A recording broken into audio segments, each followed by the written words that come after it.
Listen, babe. Oh, yeah. It's alright, alright, alright.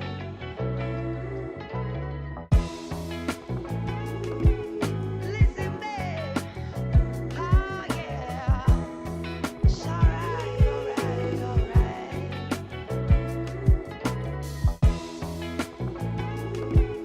Listen, babe. Oh, yeah. It's alright, alright, alright.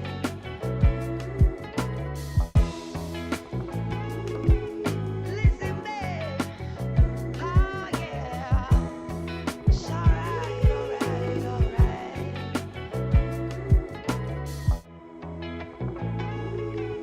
Listen, babe. Oh, yeah. It's alright, alright, alright.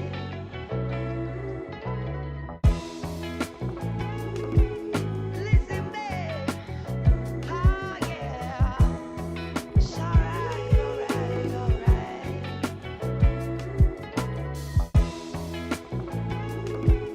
Listen, babe.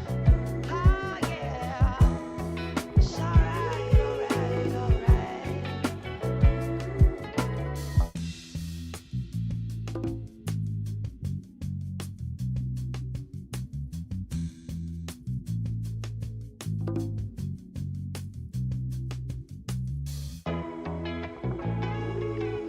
Listen, babe. Oh, yeah. It's alright, alright, alright.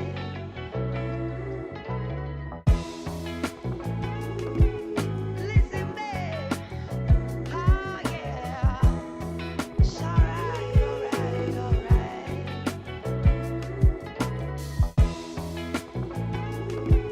Listen, babe. Oh, yeah. It's alright, alright, alright.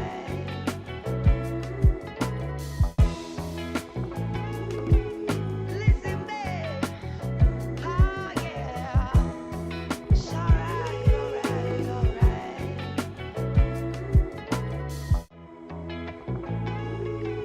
Listen, babe. Oh, yeah. It's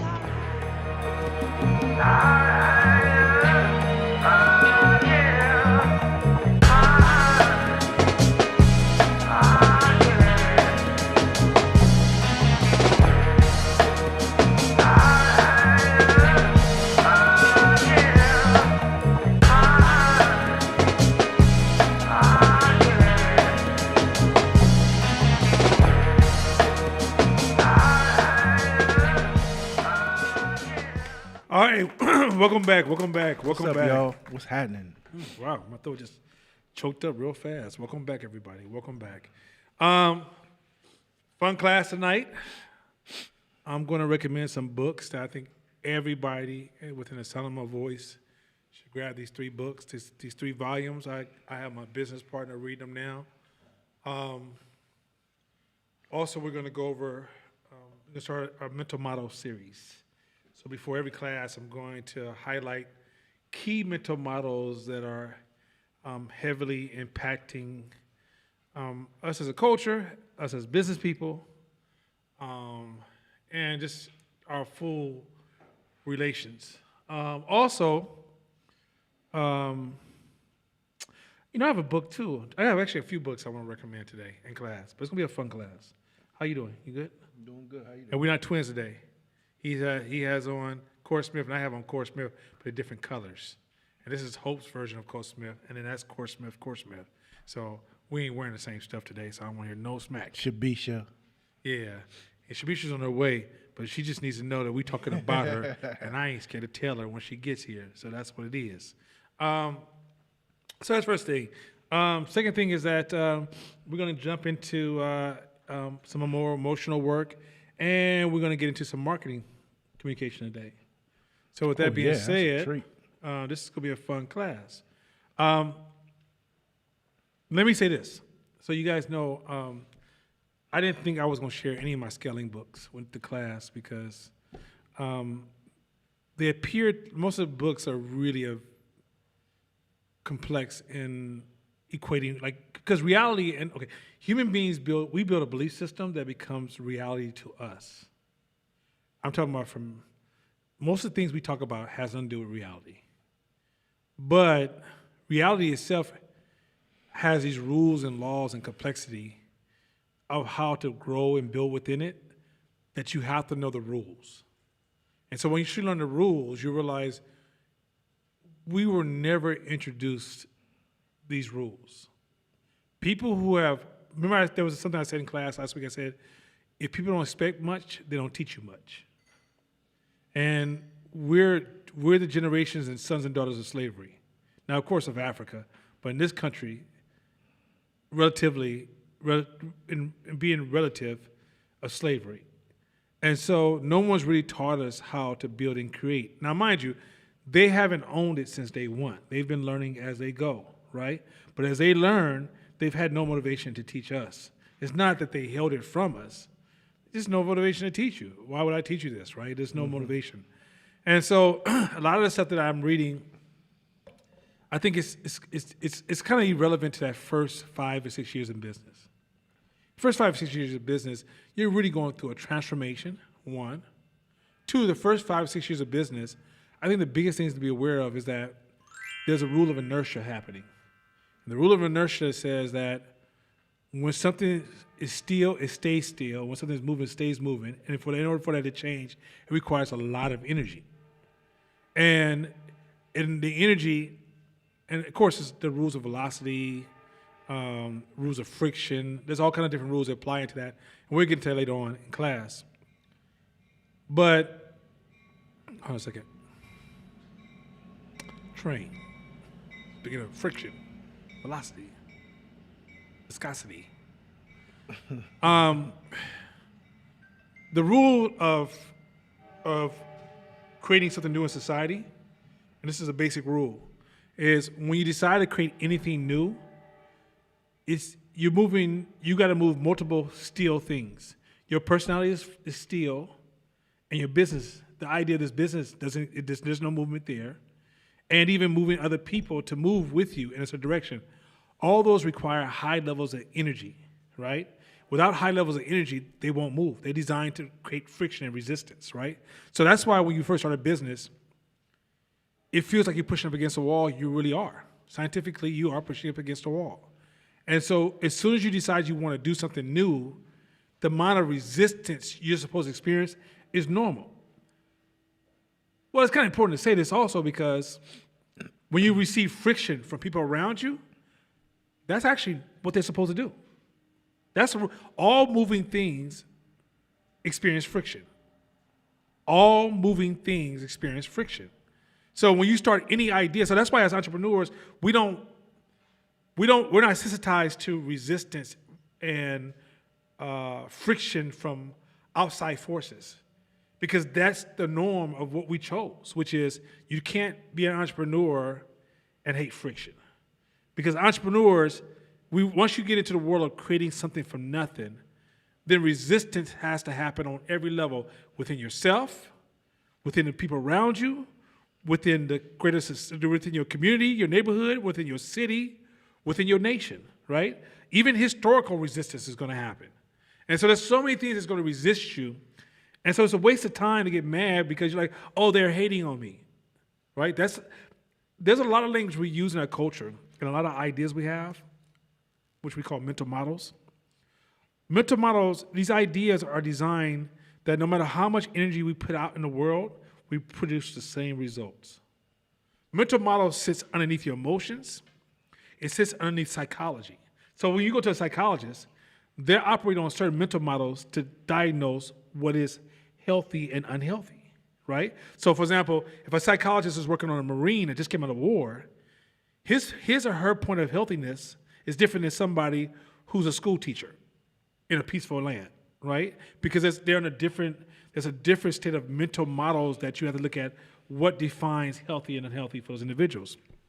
Mental models is what drives the creation of your beliefs.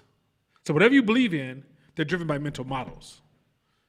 The problem with mental models is that no one knows how to talk about mental models. No one discusses the importance of mental models. No one tells you you should analyze your mental models if you decide you want to do anything in this world. And a lot of your mental models, I was talking to a brother earlier today, and he was like, yo, I need to be true to myself. And I said, there's no such thing. There's no such thing. What do you mean there's no such thing? There is no such thing. That's a mental model of an idea you think exists because since you've been a child, these things have been drilled into you. Mental models are passed down through generations. So we have so many slavery mental models that we may have updated with cool language, but these are horrible ideas that produce, that actually keep you oppressed. So even racism, it doesn't exist. It's a mental model. A group of people can organize to come against you, right? Which that's kind of human nature. But the haunting of racism, I'm not removing systemic racism. I'm talking about the haunting of racism. Oh, they don't like me. He doesn't like me. She doesn't like me. It becomes a tool of the oppressor. Right? Mm-hmm. If I can get you so boggled down to the point I can I can steal your attention from you. I can take away your motivation. I can distract you. I can push you in directions that doesn't make any sense. Then it becomes a tool of those who are oppressed. Because ultimately, for you to change the position of the idea of racism, you have to come into power. But if you can't provide any investment into power because you're often being drained by defending racism, it renders you a victim of an idea. So you have to be able to separate idea from reality. It doesn't mean that you go around auditing other people's ideas. It doesn't mean that you go around right and wronging people. It's if you're going to take ownership of navigating the ship, you got to understand that the workers on your ship may have all kind of different ideas of why they're there. They may be caught up in a story, a religion, a belief, a tribal idea, whatever it is. But the captain needs to be very aware of reality. What that ocean's going to do, what that weather storm's going to do, what that whale's going to do, right? If you're not aware of reality, your ability to navigate that boat, and you have to be able to separate reality from stories we've been told through parents, our loved ones, childhood, trauma, highlights in our life, whatever it is. So I'm going to introduce today a mental model. And the first mental model we're going to introduce is called first principle thinking. These are mental models that entrepreneurs use all the time. And first principle thinking, I'm going to let the video play. And then I'm going to kind of come back and add a couple of pieces to it. But I want to go back to the one I was talking about earlier, just real quick before we get to this video of our first principle thinking. So when you get into business, just know that people are going to resist. People are going to create friction, from employees to customers to friends and family, and ultimately yourself, right? Just know it ain't going to be, matter of fact, all you can ever do, you can never remove friction, you only can reduce friction. You can never remove friction, you only can reduce friction. So in your life, and the way you reduce friction as an entrepreneur, you have to let go a lot of those small things, small irritations.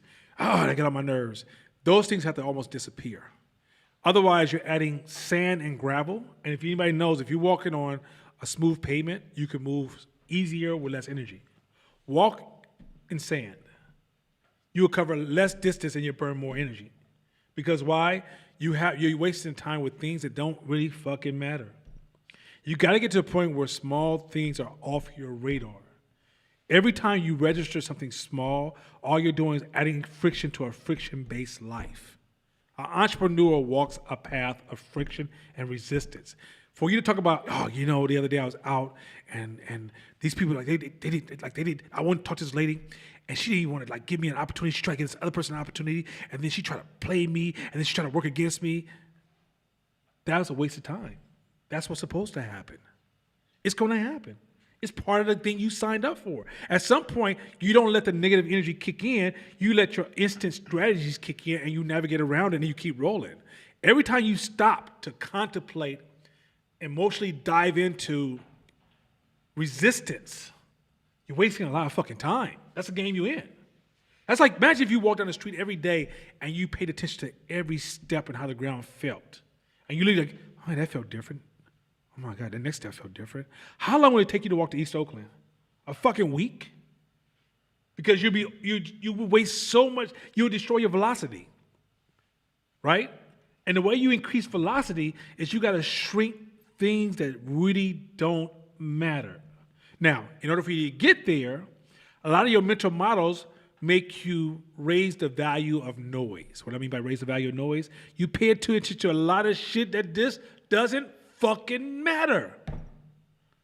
Like shit that just doesn't, you can't, a lot of things you just, like for example, you know, I heard about Dave Chappelle.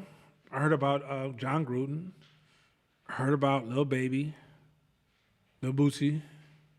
Shit, I heard about Hammer damn near. I heard about everybody. I don't care. I don't care. Because it has nothing to do with me. They're fun stories if I have time and space to play with some noise. But if my life gets serious, I could turn that TV off and never hear the ending. Because why? Your life is designed to move something. You built a life of inertia, fighting inertia. And inertia says it's going to take a lot of energy to move. And top of that, in addition, you're dealing with viscosity, which is how well does things move through water. And so, in a sense, you got to use a lot of force because automatically society creates viscosity. Viscosity is things in society that creates sludge or drudgery to your movement in society, right? And so there's so much resistance to your progression. You got to, one, normalize it. Stop making it seem like it's a big deal. Stop trying to raise your status by having conversations about how hard the day was. The day is going to be hard, especially the first 5 years. That shit's rough. It's fucking rough. Oh, I had a hard day. What the fuck are you talking about? Look, having a hard day working for somebody else and having a hard day moving an idea is two different things. So when you're working for somebody else, the return of that energy is almost like you're putting the energy out, but the return is not guaranteed, right? When you're pushing your own idea, once it gets moving, we learn the E-Myth, you learn to delegate and move those ideas away from yourself to the point that different people take ownership and they continue to help keep the idea moving. And it's proven, once the idea is moving, it's easier to keep it moving. If you let that idea stop, it's hard to start it back up. So the cost of starting a business and getting a business moving is very expensive. Expensive cash-wise as well as energy.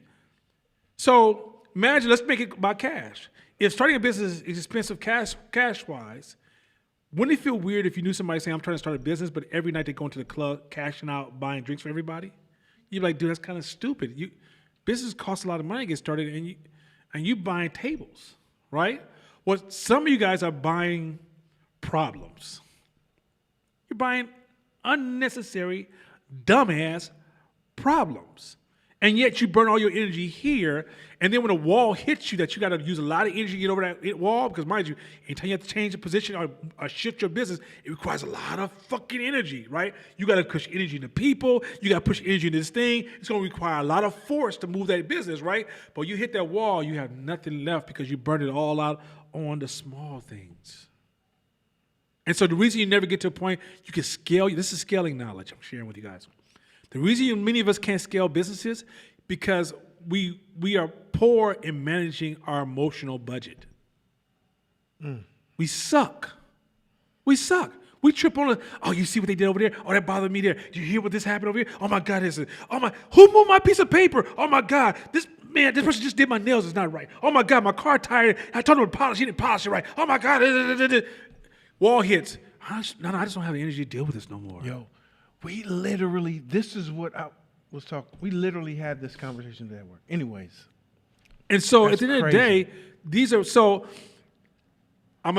if you guys want to learn a lot about your mental models, and I promise you, ain't a person listening to my voice on this conversation, and this book is considered scale level, but I'm suggest to you that it's going to disrupt everything you believe in. Now, if you just want to stay the way you are, which is part of inertia, and I'm not going to bother you, then it is what it is. If you're just trying to run a business by reading a book, let me just real quick too. Let me add this too. You're not going to change who the fuck you been all your broke ass life by reading a book. You're not going to change who the fuck you've always been in your broke ass life by coming to this class. You're not going to change who you always broke ass been by hanging out with smart people. It's going to require hella energy to change your personality. Imagine going to the gym. If anybody worked out before or even know anything about working out, the first day you worked out, if you never worked out, everything's heavy. The fucking bar feel like it's illegal, like they should have an insurance policy on who's going to lift that motherfucker the first day, right? So imagine you walk in there and somehow you got decent strength and you put a 45 on each side or 25 on each side. Let's be Asian friendly. 25 on each side. And it's your first day in the gym. And you go to lift the weights. Oh, by the way, Marquis, did you sign those people up in class? I gave you the email? Because one of them are my Asian partners, dope ass photographer. But anyway, so you go in the gym and it's 25 pounds on each side. And let's say he goes in there and he just benches that, and there's resistance. He's like, damn, this is heavy. But in his mind, he goes, you know what? This was resistance. I remember this being hard. I'm going to just stick right here. Now, if he does that for a month, he'll see some change. But anybody who tells you train, if he stays with that same exact weight a year from now, he'll see no change in his body. Right? Some of y'all read one motherfucking hard book. Some of y'all had one hard-ass week. Some of y'all decided to come to class for one motherfucking year. Some of y'all made sacrifices for one time. And all of a sudden, you guys if you don't constantly engage friction, you are not changing. It's that simple. If you're not constantly experiencing friction, so if I'm going to the gym, if I'm not adjusting my weight as I become stronger, my body won't show any signs. In your business, if you're not constantly increasing the friction, you won't see impact. However, many of y'all think because you read certain books, you've confused status with growth. So now you learn to articulate the words to your memory of some of these great ideas that you think, this is a great idea, to win favor with your peers, but you can't move the fucking needle. So in business, if you're not managing energy in your business, and your energy, even when your business is growing, you got employees, what is the energy of your business? Then you're not really running a business is not about mass managing hella people. What do you do today? What would you do today? Well, make sure you turn it this way next time. What'd you do today? Well, make sure you put a P on that letter. What do you do today? Put your pants up. That's what the fuck it's about. It's about removing viscosity, which is anything that's causing drudgery in your business and making your business dumb, and managing energy in your business.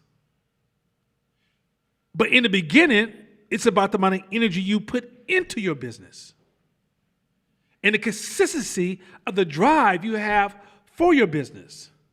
Now, you can't see that your self-awareness is so low when you first start. It's like if you go to the gym by yourself late at night and there's nobody to train with you or no trainer, no nothing, you will swear to God you're working your ass off. And then you go train one day with Shakina or Cassandra and go, I wasn't really doing nothing. I thought I was getting down. I wasn't really, that ain't shit. And then if you're smart and you pay for Shakina or Cassandra to have them train you, 2 years you're doing something you never believed.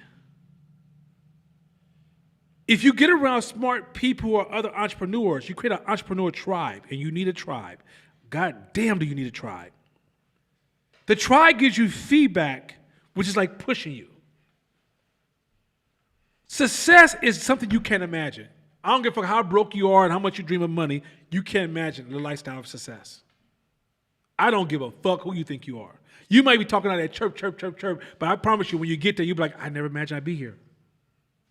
So, in order to get somewhere where you've never been, you have to have people pushing you past who you are. You can never do anything that overprides who you are today. Who you are today will die. Listen to me right now. Whoever the fuck listens to my voice, whoever the fuck you are today will die. That's why when motherfuckers come to this class, they get mad at me. I'm like, I don't give a fuck who you are today. Because where you want to go is where I'm trying to take you. I'm not trying to, that broke motherfucker, I ain't trying to talk to him. He don't want to hear me any fucking way. He want to stay broke. I'm trying to talk to the future version of who you want to be. Let me share another one real quick. We're always two people. So a family member came to me the other day and said, Nana, wait a second. By the way, today's Marquita's birthday, and she thought motherfucker like me forgot, you know what I'm saying? Because she thought I was soft and shit. So I came through with a little something, just let her know I love her. You know what I'm saying? So we want to say happy birthday. See, y'all who don't come to class, y'all be missing out because we be having cake up in this motherfucker. But yo, Marquita, love you, girl. So yeah, you know what I'm saying? You thought motherfucker would be weak and shit, but that's okay. Happy. Let's go. Oh, y'all want to see happy birthday real quick here? Hey, look here. Hey, okay. Well, Chiquita, grab the microphone, take lead. Come on, let's go. Okay, here you go, girl. Turn it up, girl. Turn it up. Hey, not the Atlanta version. Okay. Okay. We ain't got no Fern. Put the money gun down. You know, reason for all that. Okay. The $2 bills have to go, birthday. Fern. They have to go. Shabisha, I'm gonna tell your daddy. I know your daddy. Me and your daddy going to dinner next week.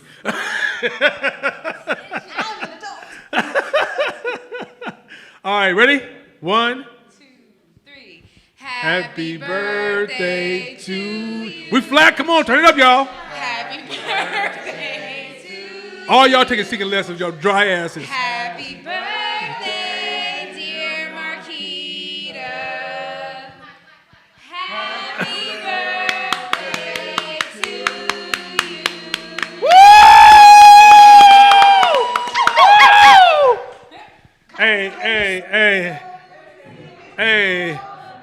Hey, y'all should be called, thank you from the deserts and the dries, because y'all voices was dry as hell, but thank you for being here. Marquita, we love you to death. Hey, y'all, a lot of this would not happen without her. We appreciate her. Love you, Marquita. And there's more to come, Marquita. We ain't stopping here, but for today, you know what I'm saying? I just want to, because what she does every year, she takes a vacation almost a week before and be out for 2 weeks. And she be trying to like hide from us, but we caught her ass this time. Yeah. She did it like 2 years in a row. I was like, wait, where's Marquita? It's her birthday. Oh, she on vacation. She don't come back after her birthday. So this time we caught her day before her birthday. So her birthday's tomorrow, y'all. Make sure y'all blow her up, send her texts, emails. Make sure that while she at home, she feel like, leave me alone. Don't leave her alone. Fuck all that. Hit her up. Appreciate you too, family. Appreciate you too. So, second side note, real quick, and it's cake for everybody. It was before y'all just to look at it. So I think she cut it up already. Or if not, we'll cut it up and make sure everybody's good. So let me go over this real quick. Let me share some game with y'all. So a family member came to me and said, Nana, I signed up at this special gym. And Nana, this is really good. I love it. I love what I'm doing. This is a nice challenge for me. And I'm not going to quit. I'm committing my life to this workout and being in shape. And they're excited. They tell me, like, no, this is amazing. And like, I'm sitting here, I'm so sore, but it feels like I'm being progressive and it feels really, really good, right? And I'm feeling all the emotions coming through. And when they finished, I said, yeah, that don't mean shit. She looked at me, what? I said, let me give you some game called the game of two people. Right now, first person is real. So what you're saying right now is real as shit, and you feel it. But you forget that there's a dark side called person number two. And person number two, when they show up, somehow they smother the fuck out of person number one. And when number two comes up, it's one of those days when you come home from work or you ate too much, or a friend is over and you're having a good time, or are you watching on binging on some good show and you done burnt so much time, you done lost track of time, and you have to go work out at a later hour. And person number 2 be like, man, look, this show hella good right now. Or man, that girl looking kind of tight. You might just stay here a few more minutes. Some things might have pop off. Or, hey, you know, you had a hard day at work today. You know, the kids acting up and shit, and principal will call. You got to cuss that motherfucker out tomorrow. It's going to be a lot of work on you today. So, you know, we just going to get it tomorrow. Right? And so you missed that night, and maybe you missed 2 or 3 more nights because the number 2 is just talking to you. You know, last week you went there, you were sore. You probably should not work out so hard. You probably should lighten up a little bit because last week you barely could cook. You was trying to stir. Your shoulder was all fucking you up. And you know your mama had a bad shoulder. It might be genetic or some shit like that, right? Number 2, talking smart. That shit start getting philosophical on your ass and breaking down psychology and shit. It's like, hey, be careful because I think this you have to, first of all, take a moment to do some introspection and realize that maybe working out for you ain't the same as everybody else. You gotta be true to yourself and be real. You know what I'm saying? And you be like, yeah. You know what, y'all, you know, I'm in this class. I'm probably gonna go next week or some shit like that. But then that week goes by and say the next Monday, you realize I didn't work out at all. You start feeling bad. And here comes number 1. Hey, what happened, dog? I thought we said we was working out. What the fuck happened? And you be like, yeah, shit, I gotta get back to this. I really feel bad. And you stay in this world where you act like number 2 never exists. You keep only building your plans and rules around player number 1. What you're supposed to do is when player number 1 talk, know number 2's coming and build for number 2. Number 2's gonna be resistance. It's gonna tell you every reason why you can't do something. Because that's what it's supposed to do. Remember, everything that moves will experience friction. But some of you guys act like number 2's not coming because you think motivation, like you feel like you could go down a hill. Look, when something goes down a hill, how are you serving us cake on your birthday? This ain't right. This is, Thank you. Lord Jesus Christ, this don't feel right. Person number 2 about to come right now. Yeah, we got this because look here, you can't hero all these people. You know what I'm saying? They're gonna hear themselves. They'll be all right. Yeah, just be amazing as you are. So we got to remember that we have built-in friction inside of ourselves. We have built-in friction around the world. You got to build your life to navigate constant friction. You got to also not only preserve energy, increase energy. How do you increase energy? You exercise, you learn, you invest in self, you give to others. When you give, you get energy, right? But what a lot of you guys are doing is you guys are almost dying. Other way that you gain energy too is build a tribe. Entrepreneurs are becoming extremely lonely. Because why? They don't have tribes. They're trying to be out there by themselves. And because America is detribing itself, which is a big conversation in itself. This is the first time in human history you could be around a lot of people and be lonely. You could be around a lot of people and be lonely. And so if you don't make an effort to tribe up and have a circle of people that you engage with, don't be surprised you make a lot of money and you die. Because tribes is how you survive. I had a sister call me, came by the other day, and said, Nana, you know what my biggest dream is? Because she's a single mother. She said, just get some time to myself. That's all I want. And I said, sis, the reason you don't have time to yourself? Because you're by yourself. See, that's what a tribe does. Tribe shows up and help you in places where you can't help yourself. That's what tribes, that's the whole value of a fucking tribe. But we don't brought it to, like I tell people all the time, I'll start saying this, I think for the last 3 or 4 years in class, individualism became really like a campaign that was ran on black people in the 90s. I. It detribed us. But if you get sick, you need your tribe. You have a child, you need your tribe. When you have uncertainty, you need a tribe. Sometimes when you're fucking depressed, you need your fucking tribe. We got to the point that we so detribed ourselves, and now we become an entrepreneur, which even isolates you more if you don't understand the value of a tribe. Because as you learn these new ideas, it's going to make you where, I really can't do that no more. I don't want to do that no more. But if you don't understand the value of a tribe, thinking you could be, that's why somebody said in one of the weekly meetings with Tone, Vic, and Charlize when they did a wonderful end-of-the-month meetings, which I appreciate them so much for what they do. somebody says, I'm an independent woman, I want to By say, yourself. that's suicide. Yeah, you buy There's no yourself. such thing. Like you may have this false sense of independence because of where you are at this point in your life. Have your first child. Have your first house. Shit. Have your first anything. Build anything. Look, take a financial hit where somehow you lose $10, $20, $30, $40,000 and have no tribe. You know how painful that is? How scary that is? Let somebody be trying to break in your house. Or let your neighbor threaten you with no tribe. See, tribe says the men of the tribe stand up to the other man and say, bro, don't come to this house again. No tribe, that means you in there trying to be some shit out of a Quentin Tarantino movie. Like, y'all, this shit's real, man. So, Can I talk about strength? Let me talk about strength for a minute. hell yeah, maybe escape.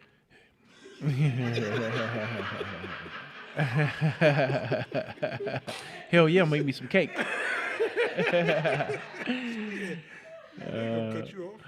So you think about strength as it relates to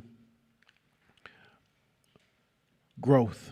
A lot of times we think success is lack of resistance or lack of obstacles along our path. So if you're going along a path and everything is sweet and smooth and cool and good, and you get resistance, a lot of us think, damn, something's wrong because of this resistance. Not realizing that in actuality, a lot of times we need strength, because strength is like the velocity. Strength is like, you think about a baby, like all babies at a certain point, they want to walk. What's holding a baby back from walking? It's not that gravity is fucked up. Like, oh shit, this fucking gravity, it just keep holding me back from walking. Anytime I try to get up and take a step, it fucks with me. No, the gravity is going to be the same. The difference is in the strength of the baby. So at a certain point, a year or so or past a year, the baby's legs from trying so much and trying to walk get stronger. By the time that baby's 5 years old, he don't think about the difficulty of walking because of strength. It's the exact same thing with entrepreneurship. All the obstacles that we perceive ain't shit to somebody at another level. It ain't shit to somebody at another level. So it's difficult for you because it is your gravity in the moment. So a lot of times we just need to get stronger. We just need more strength. How do I get? So there's a saying, what is it? Like I stop asking God to save me. Instead, I start asking him to make me stronger. That is a real statement. Like your prayer should be about your strength, not for God to remove the obstacles away. Because at that moment, when you move to the next level, that shit is gonna be nothing. So when they say, "Hey, how'd you deal with that problem?" You can like that. Okay, I remember when I was there. That shit, it seemed like it was hella much, but this is how you get through it, or this is a piece, or it's gonna be hard, or deal with it this way. That's the only way. So think about, always be thinking about your strength. Now, there's a dark side to that too, right? A lot of us, we rely so heavily on that's how we get to the point where you're talking about, where we just isolate and we're independent and we end up being an island. So there's a curve, but most of us are on the other side of that curve where we think, oh God, another problem. Oh, this is some bullshit. How come I just can't have nothing? How come I just can't chill without some shit happening? Because the shit's supposed to happen. Yeah. Matter of fact, now we talking about some bitch assness. No, I'm keeping it real. If you're ever around entrepreneurs, we call them lots of bitch assness. We don't like soft shit. And this ain't got nothing to do with all that gender shit. We're talking about soft shit. Soft shit is you breaking down at the smallest fucking hit. That's why entrepreneurs, I promise you, even if you ever watch Puff Daddy, that's some bitch ass shit.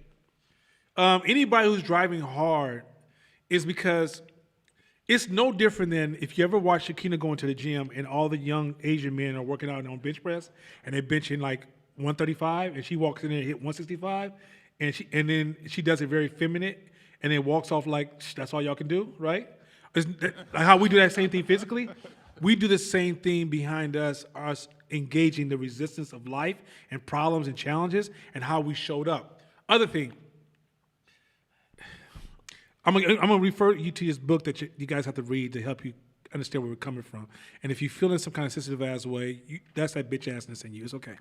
But let me say this too. It's not. There's a point I want. That's because I'm still stuck on some bitch assness that's crossed my mind. I'll come back to it. But the key thing is that you're going. Oh, this is what I was gonna say. We've been living in a land of stories for so long that we're like living in Disneyland, and the real world is out there. I was reading the other day that when Germany in 1940 hit London, it dropped bombs on only the residential area, big shit bombs, I'm talking about bombs, for 57 days straight in London. Imagine just in East Oakland, only resident, not downtown. Bow! For 57 days, kept coming in waves. Bow, bow, bow, break. Bow, bow, bow, bow, break. Bow, bow, for 57 days. The amount of deaths that were taken, many lives were taken, women, young, cute, ugly, short, tall, midget, giant, I don't give a fuck. Everybody went. Everybody had to go. You listen to Kosovo. You listen to places in Africa, Middle East, Asia, Afghanistan right now. We're such in a fucking bubble that we've become so emotionally soft. The reason we can't build with the rest of the world, many of us can't build with the rhythm of the world, is because we're disconnected from the world. Yeah. We over here complaining about shit that this really doesn't. We don't realize how well we actually have it in contextually, historically, and globally. We don't. Even with black folks dealing with racism, it ain't shit compared to what some people are doing in other countries. Like in Afghanistan, they're selling all the furniture in their house just to get food to take care of the family. Like, I think it was Russia when they was going against, where's Chernobyl? Where's Chernobyl at? So where's Chernobyl at? No, Chernobyl's not. It wasn't in Russia. It was in the place that tried to break away from Russia. It'll come back to me in a minute. But when they went to war against them, right? Soviet Union? No. It's a small place that tried to break away from Russia, and America was like, leave them alone. That's what Chernobyl was, right? And they lost value in Russia's management because Russia was doing all this secrecy and to the point that they was killing people through. Where's it located? Ukraine.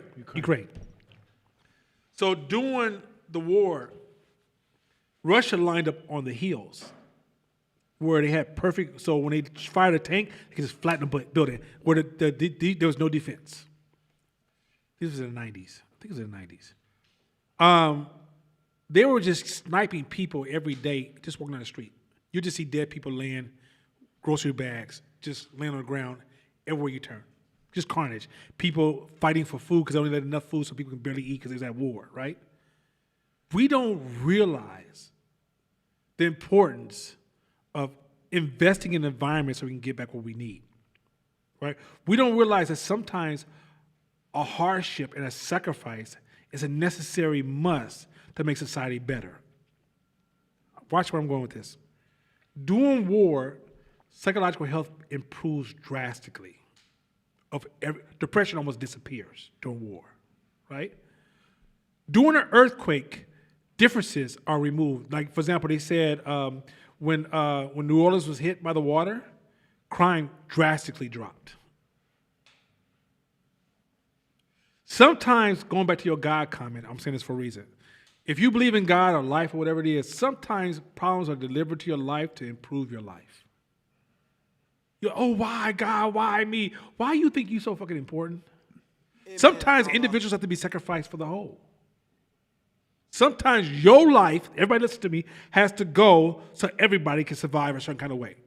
So your kids can survive. If everybody selfishly takes care of themselves, we all perish together. So we have to sacrifice as individuals so the individual group can survive. But so many of us are egotistic narcissists reading Bibles and asking God, well, God did this for me and God told me because I believe. So then I negotiated with God. Would you shut your small ass sand-sized life up and shut the fuck up and sit back and be a part of this bigger picture? You act like God, like you created God. God didn't create you. Oh, anyway, let me go keep it moving. All right, so let's get into this first principle. We're going to show a video. Tonight, I might be a little harsh, but I'm not really actually harsh. I'm talking from a different voice. Oh, the book. So Shane Parrish wrote 3 books on mental models. I'm going to tell you, honestly, if you read it once, you didn't learn shit.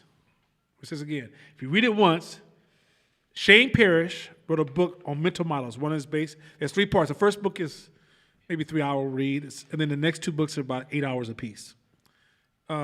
Huge, lot of reading. But it's the way the book is written, it's 3 books that's gonna feel like you're reading maybe 20 books. Because usually somebody takes 3 points and they just fill up a whole book on those 3 points or 2 points. Each chapter is moving on to something else, another mental model. It has, I think it has about 100 mental models between the 3 books.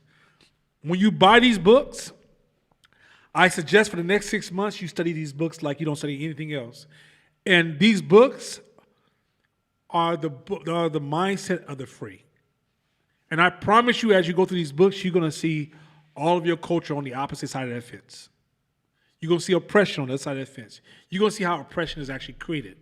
You're going to see a lot of the social problems you see on the media, how people are responding to crisis, how we responded to George Floyd, all the flaws of our responses and our human behavior. You're going to witness it when you go through these books.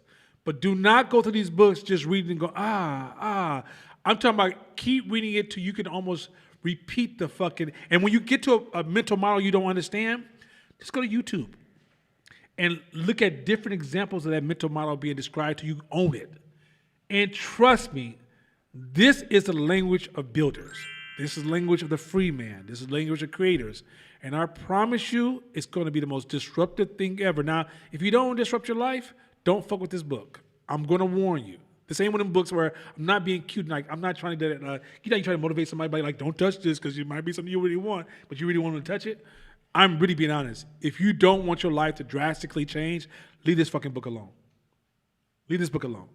Shane Parrish did not create these rules. These rules have always been here in society in multiple books, multiple disciplines, and multiple areas. But it's the rules of reality, not subjective reality. A lot of us have a lot of values built around subjective reality that we move and we define life. So we've integrated subjective reality with reality. Mental models is what are the rules of reality that govern all things that don't change. So these mental models will change your perception of religion. Doesn't mean it's going to remove it, but it's going to change it. It's going to change your perception of fucking families, childbearing, business, oppression, Africans, Asian, Europeans, South Americans, Latinos, Latinas. It's going to change every fucking thing. Just know, leave this book alone if you're not prepared. So I'm going to handpick a few mental models to introduce throughout the year that are relevant, but all of them are relevant to business, and they're not about running a small business. This is about running from small business to running a large corporation. You're going to see flaws and things around you and the good thing about seeing flaws, if you develop a rich mental model, seeing flaws is the first step of creativity. Because these are areas you can start to operate in and have impact. So as opposed to if you're in a bad space emotionally and you have poor mental models, you will see flaws and then you'll use it to raise your value of being right over being wrong. All right? So this first one is First Principles. It's a 6-minute video.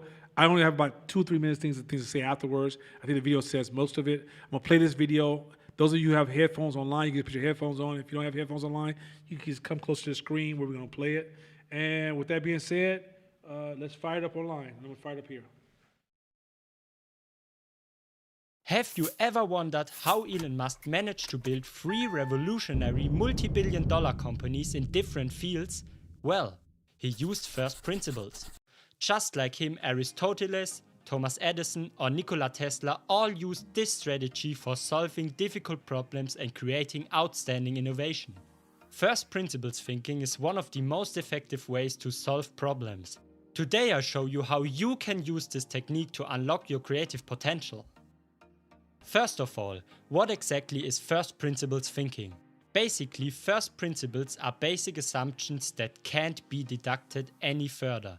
Aristotle defined them as the first basis from which a thing is known.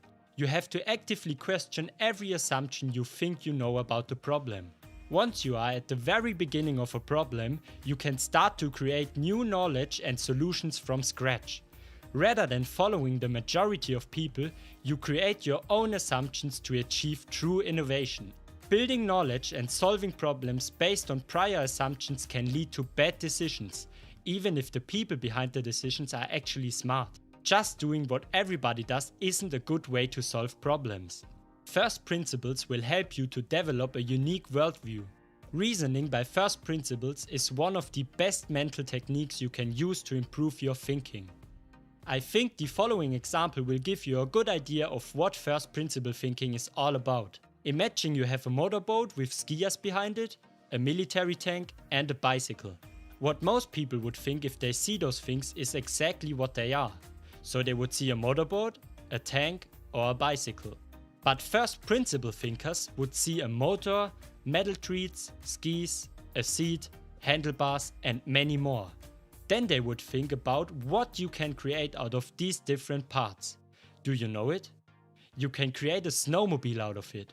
We broke the situation down into its core pieces to create a new innovative product. This technique of thinking maybe sounds like only really smart people could use it. That's not true. Everybody can use first principles to achieve a smarter way of thinking. Let's break down the process of breaking down to make first principles thinking available for everyone. Step 1. Identify your current problem. Just think about what is holding you back right now or which problem you will face in the future. You can take whatever problem you have, but I recommend you to start practicing first principles thinking with a small problem. In this example, a business owner wants to grow his company. The problem he's facing is that it costs a lot of money to make this happen. Write down your problems to work with them. Like Albert Einstein said, if I had 1 hour to solve a problem, I'd spend 55 minutes thinking about the problem and 5 minutes thinking about solutions. This quote shows how important it is to know your true problems. If you don't know your problems, how will you even start solving them? Step 2. Break down the problem. Elon Musk explains breaking down a problem with a tree. You first have to understand the fundamental principles of your problem. These principles represent the trunk and the branches. After understanding them, you can go into the details, which represent the leaves. If you don't have the trunk and its branches, the leaves have nothing to hang on to. So if you didn't understand why you can't solve a problem, you can't go into detail to solve it. Elon Musk used this method with battery packs. Originally, battery packs costed $600 per kilowatt hour.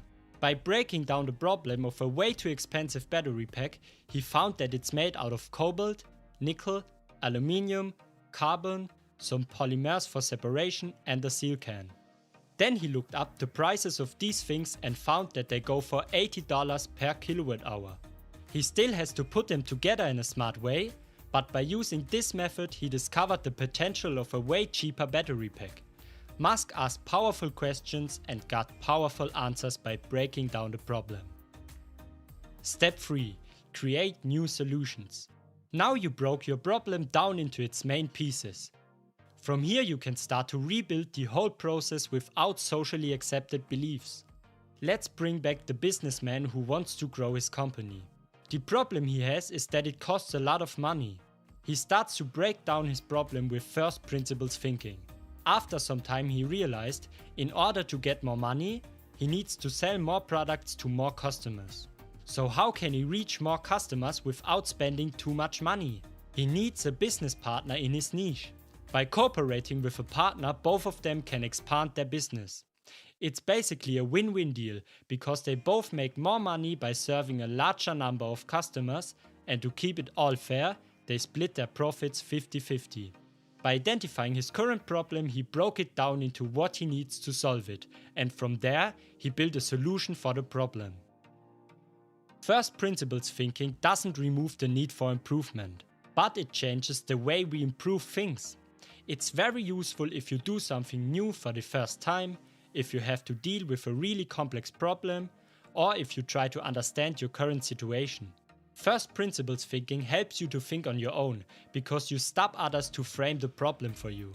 Never underestimate yourself and what you can achieve. Elon Musk said, "I think most people can learn a lot more than they think they can. They sell themselves short without trying." Believe in yourself and use first principles to solve problems. You can achieve whatever you want to achieve. Take care of yourself, we'll see us again. Don't forget to like and subscribe. I hope this video helps you to achieve a smarter living.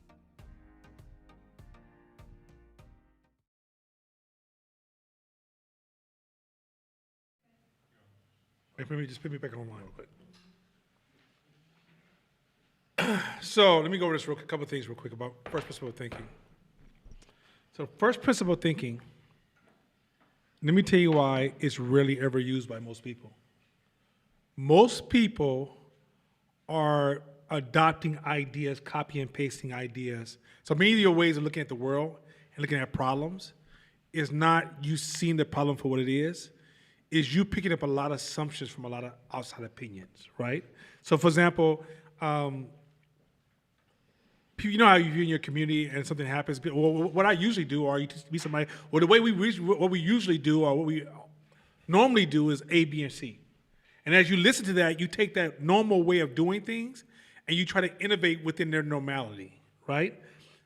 Meaning that because you're trying to take what is known and create something, take what you assume and what you heard and what you learned through experience and create something, quite often you're not able to recreate or create anything innovative because you have never taken time to break the problem down to is what is absolutely known. Now we use the word known. It's not subjective reality, it's absolute reality. So if I'm breaking down a problem, like for example, let's just use racism for a second. When I break down racism, the first thing I ask myself, are white people special? Are they special? No. Are black people special? No. So then how does racism work? Right? And I start to then go into the question, why does racism make the other human beings so upset? What has been done? Now, if that was done 400 years ago, why is it still affecting us today? How is it that Nzinga is going to be impacted by a Tuskegee experiment when she wasn't even nowhere to be thought about with, at her birth, right? What are we doing as human beings? And then how are we so you see how I'm breaking the problem all the way down to the small. So even in business, when I have a business problem, what is it that we absolutely know? What is assumed? Separate those categories. Now, in those assumptions, which one can be moved to actual facts? Once you have a raw problem and you can see that what actually exists, your brain can actually take over that problem and produce fast, creative solutions. It's when you clog your brain with a whole bunch of assumptions, and assumptions can come from assumptions can come from multiple places. They come from culture. They come from mental models. They come from the stories we tell ourselves because of how we emotionally feel about ourselves. It comes from our class level, our race level. It comes from so many different things that are impacting it. So many of you guys are going to business to solve problems, but you're loaded with so many heavy assumptions that your output is going to be the same as the rest of the group. For you to produce something different, you're going to have to challenge all of your assumptions. Now, you cannot use first principle thinking for everything. It will burn you the fuck out. You don't have the mental energy to do it. It's for solving problems. I can give you a small example. The other day, me and my daughter was getting ready for dinner. She's like, "No, Daddy, I don't want dinner first. I want mango." So I was raised by the assumption that you always eat dessert after dinner, correct? And I was like, no, baby, we're going to have dessert afterwards. And she's like, "No, Daddy, I want my dessert. I want my mango first." So first principle thinking says, okay, if she gave her the dessert first, could it still work? What do we know is true? Is she hungry? Yes. Is a mango capable of filling her up? No. Will she still be hungry after she eats the mango? Yes. Can she take it and make, well, as opposed to like giving her a big ass piece of cake, right? So I said, tell you what, I give you 5 pieces of mango, and then we can have dinner, and then you can have your we have these really healthy popsicles. Then you can have your popsicle. She's like, okay. Went through she emotionally, she adjusted, I adjusted, and she had her mango first. Solved the problem. But if I would have held on to all the assumptions of, oh, it's not good, it's a chance she won't want to eat her food afterwards, oh, this is not a good habit, maybe if I do this, I'm teaching her these bad, all those assumptions would have stopped the process, and then I would have been trying to force her into my assumptions. Now, if she picks up my assumptions, she picked up my failure. So often we're passing failure to our children through all these assumptions that we have emotional ties to. First principle thinking allows you to unravel that. If you use first principle thinking, you could navigate your way out of racism and turn racism to a tool to give you an advantage. But if you don't understand it, if you look at it from just all the assumptions, then racism is too heavy for you to move beyond. Racism is a subjective reality. It's not real. It's a subjective it's not, right. You can't touch racism. You can't go, oh, that's racist. Oh, I feel that. See what it feels? Ooh, it's so nasty. Stinks. Right? It's not that. It's an idea that we have to all share for it to exist. So once you know that, you're like, well, who's keeping it alive? Are you one of the TV shows that keep it alive, or are they keeping it alive? And when they keep it alive, what's the value of keeping it alive? Now, there's another mental model around walls, but and separating people and the effect of two opposite ideas of energy come into a room, and at some point, the energies will result to the means, right? But without me getting into that part, once you break racism down to its very bottom line, you actually start to see the weakness in your opponent. And you start seeing the opportunities you can exploit and how it actually how the problem becomes a solution for you. But you can't see that if you just ride the assumptions. Like right now, some of you guys are probably frustrated with me because y'all wanted me to sound like Malcolm X for a few minutes ago. You know, Plymouth Rock didn't land on us. We didn't land on Plymouth Rock landed on us. But even in a lot of stuff that Malcolm X said, there's assumptions that we just let it ride. And we never said, but could it not be true? Is it factual? Because if you're going to navigate out of something, if I create the game that you play and you don't see the ability to navigate the rules, then I will always run this game. Even if you win, I still control the game. Right? So in order for you to disrupt the game, you got to move outside the rules. And in order to get there, you can't think within the limitations of assumptions that I provide you. So if you want to become a black business that don't become victim to the typical black business with the same financial scale, what's keeping black people from soaring economically is not white people's resistance, because resistance, like we said, is normal.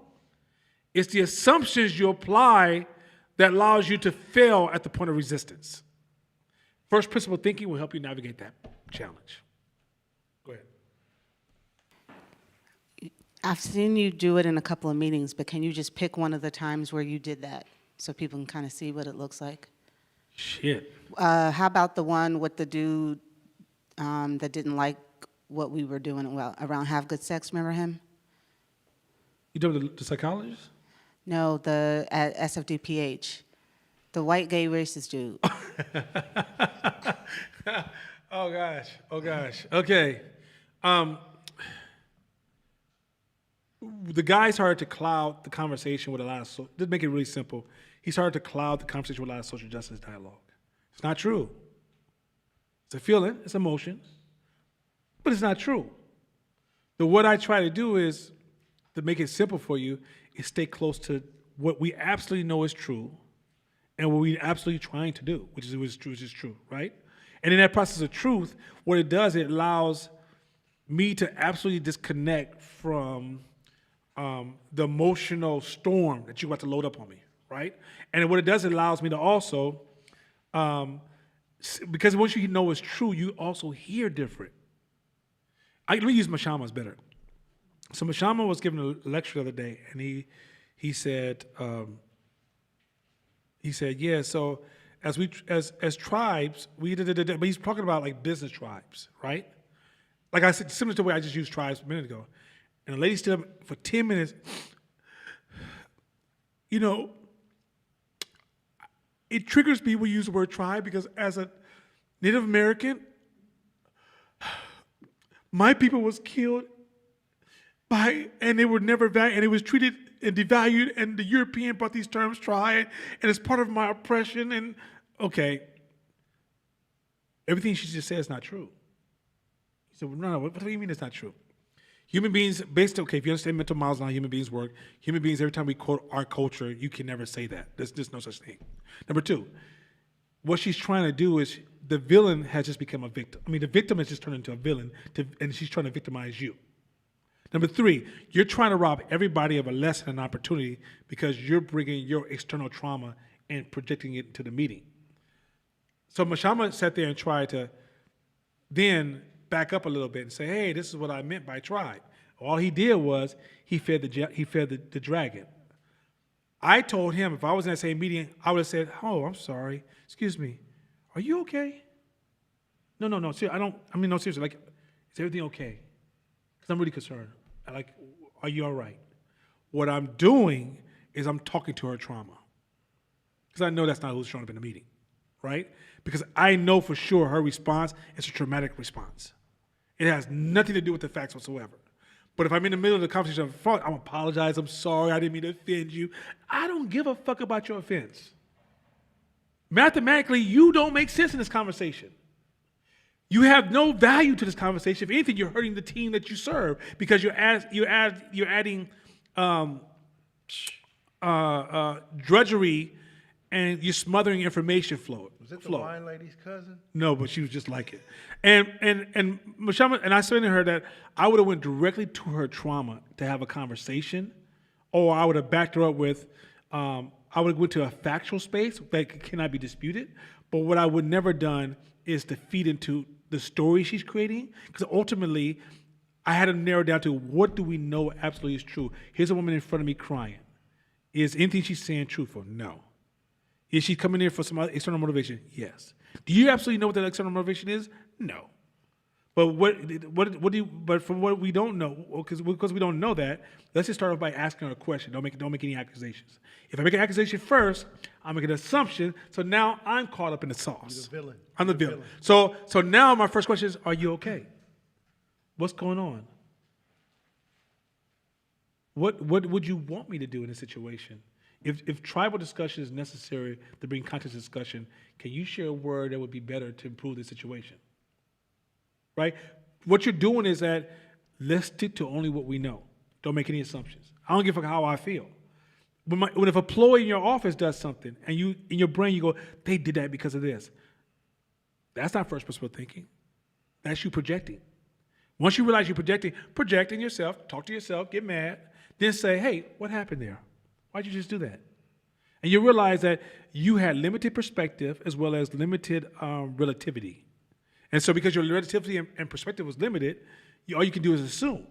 So that is not a fact. Assumption is not a fact. Stick to what you know and build a conversation from that, and you can rebuild the relationship or rebuild the system and move forward.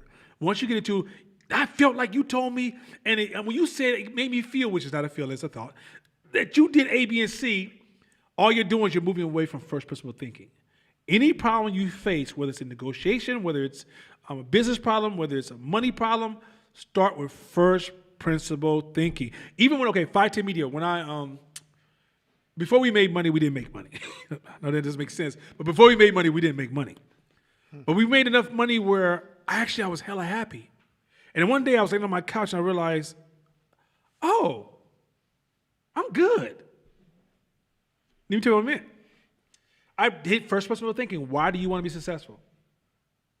What do you want to be able to do? What is it like once you get your money, what is it you're going to do with your money exactly? Well, I want to spend time with friends. I'll be able to eat what I want to eat. I'll be able to buy me a cool outfit every once in a while. And I'll be able to drive a car without playing, that's my car at the age of 40. Anybody grew up poor, you don't know what the fuck that is. That's my car, you broke ass. Because when you're a kid, you broke, so you dream of all these cars, right? So, anyway, once I narrowed it down, I had that, but I was nowhere near a millionaire. Nowhere near comfortable. Money was nowhere near comfortable. But I was comfortable enough where me and Mashama can go have barbecues in the back anytime we want to. Good friends was hanging out with us. We enjoyed our rides. We were good. And at that point, I'm successful. Once I said that, then it allowed me to breathe and go, oh, you're successful, which did free me from scarcity thinking, right? But if I was not practicing first principle thinking, I will always tell myself, I need something I really don't need, because I never take time to say, is it factual or is it belief? So first principle thinking works across the board, and I promise you, you will think yourself out of the muddiest situations. Also, first principle thinking is how you produce creativity. If you use first principle thinking, this is when your business could do something that other businesses can't do. Reason most of y'all can't do what other businesses can't do because you're just copying other businesses around you. Well, what did Nike do? What did Apple do? What did Raiders do? What did Procter & Gamble do? What did Ford do? As opposed to, what is a car? Why do people buy cars? What are the basic things we absolutely know when a person buys a car? What is the basic, like you get into all the basic, first person was thinking of how does it feel to go buy a car? First person was thinking of the first year of ownership. First person was thinking of the main purpose of a car. First person was thinking of car maturity. First person was thinking of the emotions of letting the car go. You put a first person thinking at all these different levels and you will innovate all those areas. That's all Apple did. What made Apple? Apple, they applied first principle thinking when everybody else just kept, all the engineers were like, this is how we design a computer, we're gonna keep designing computers the same way. And we all the while we build this kind of confidence and this ego around, this is what we call a computer. If you don't want to learn it, then don't fuck with it. Right? And Apple came along and go, wait.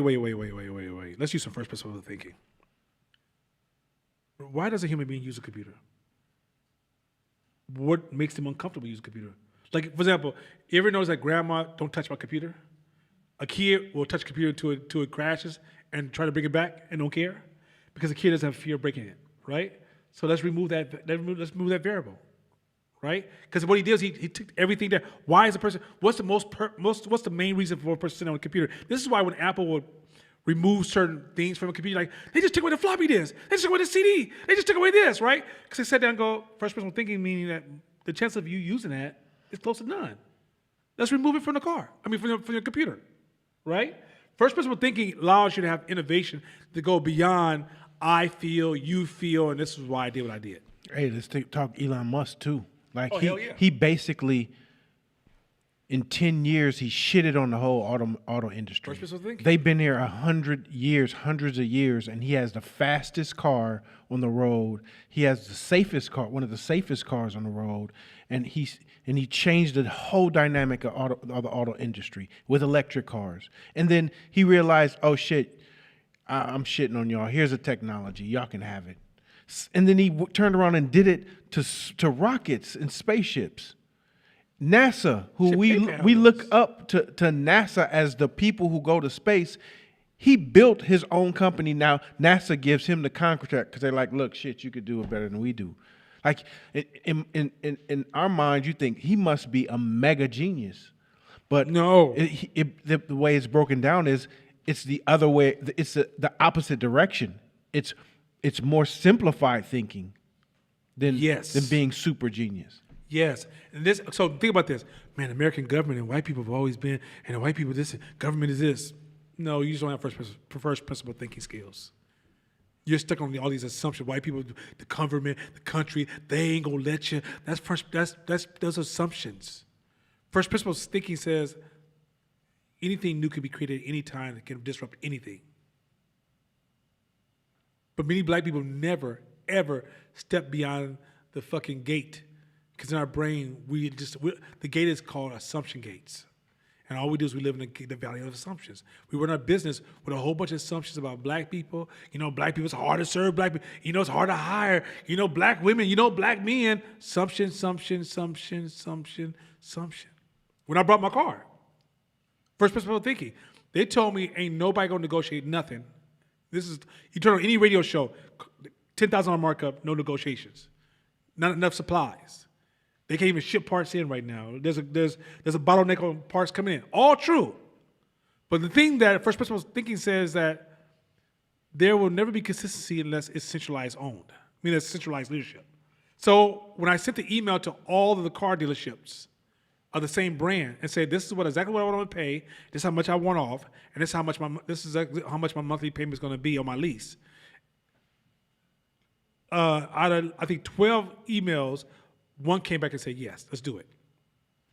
And the reason I knew somebody was going to break rank, because some people believe in value and some people believe in volume. And so the person who believed in volume said, let's do it. The person who believed in value was like, I'll give you about $200 more a month.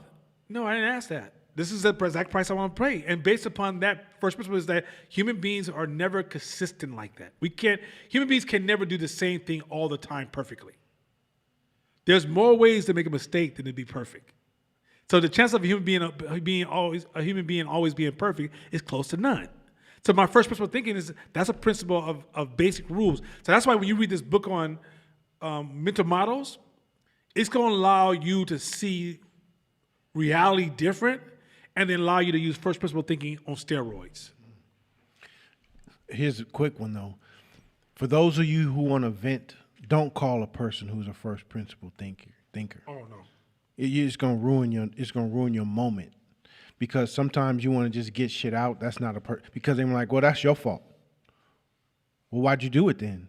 Well, why'd you choose that person? Because they'll go straight to the. Yeah, that's me.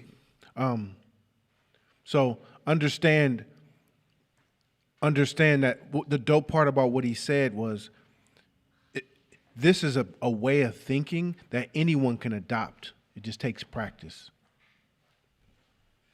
Sorry. You know it's her birthday. Oh, I didn't know what you was doing.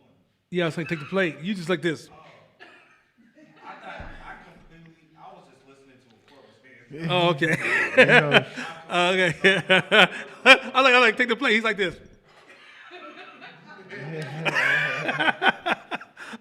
Second thing, let me say this real quick too. When you guys learn mental models, or if you practice first principle thinking, or any of these mental models we're going to introduce all the way to last class in December, do not use them in conversation with people. I use mental models because if you call me for business, then that's what we need to talk about. I try to remove the chatter. I'm not a chatter person. I got too many responsibilities. So I can't, you know what happened to me today? No, oh my God. Like, man, this bird flew by my car. I had to swerve. And then I realized, oh my God, my tires wasn't right. And so then I went to the store to get some tires. And they don't tell me about this whole Michelin shit. I'm like, oh, you got me fucked up. Like, okay, I can't, no, I'm about to burn you the fuck out. We're not doing that, right? So I purposely go straight to like, I'm removing this conversation. So you call your girlfriend, but when you're ready to solve the problem, call me. Right? So that's my intention.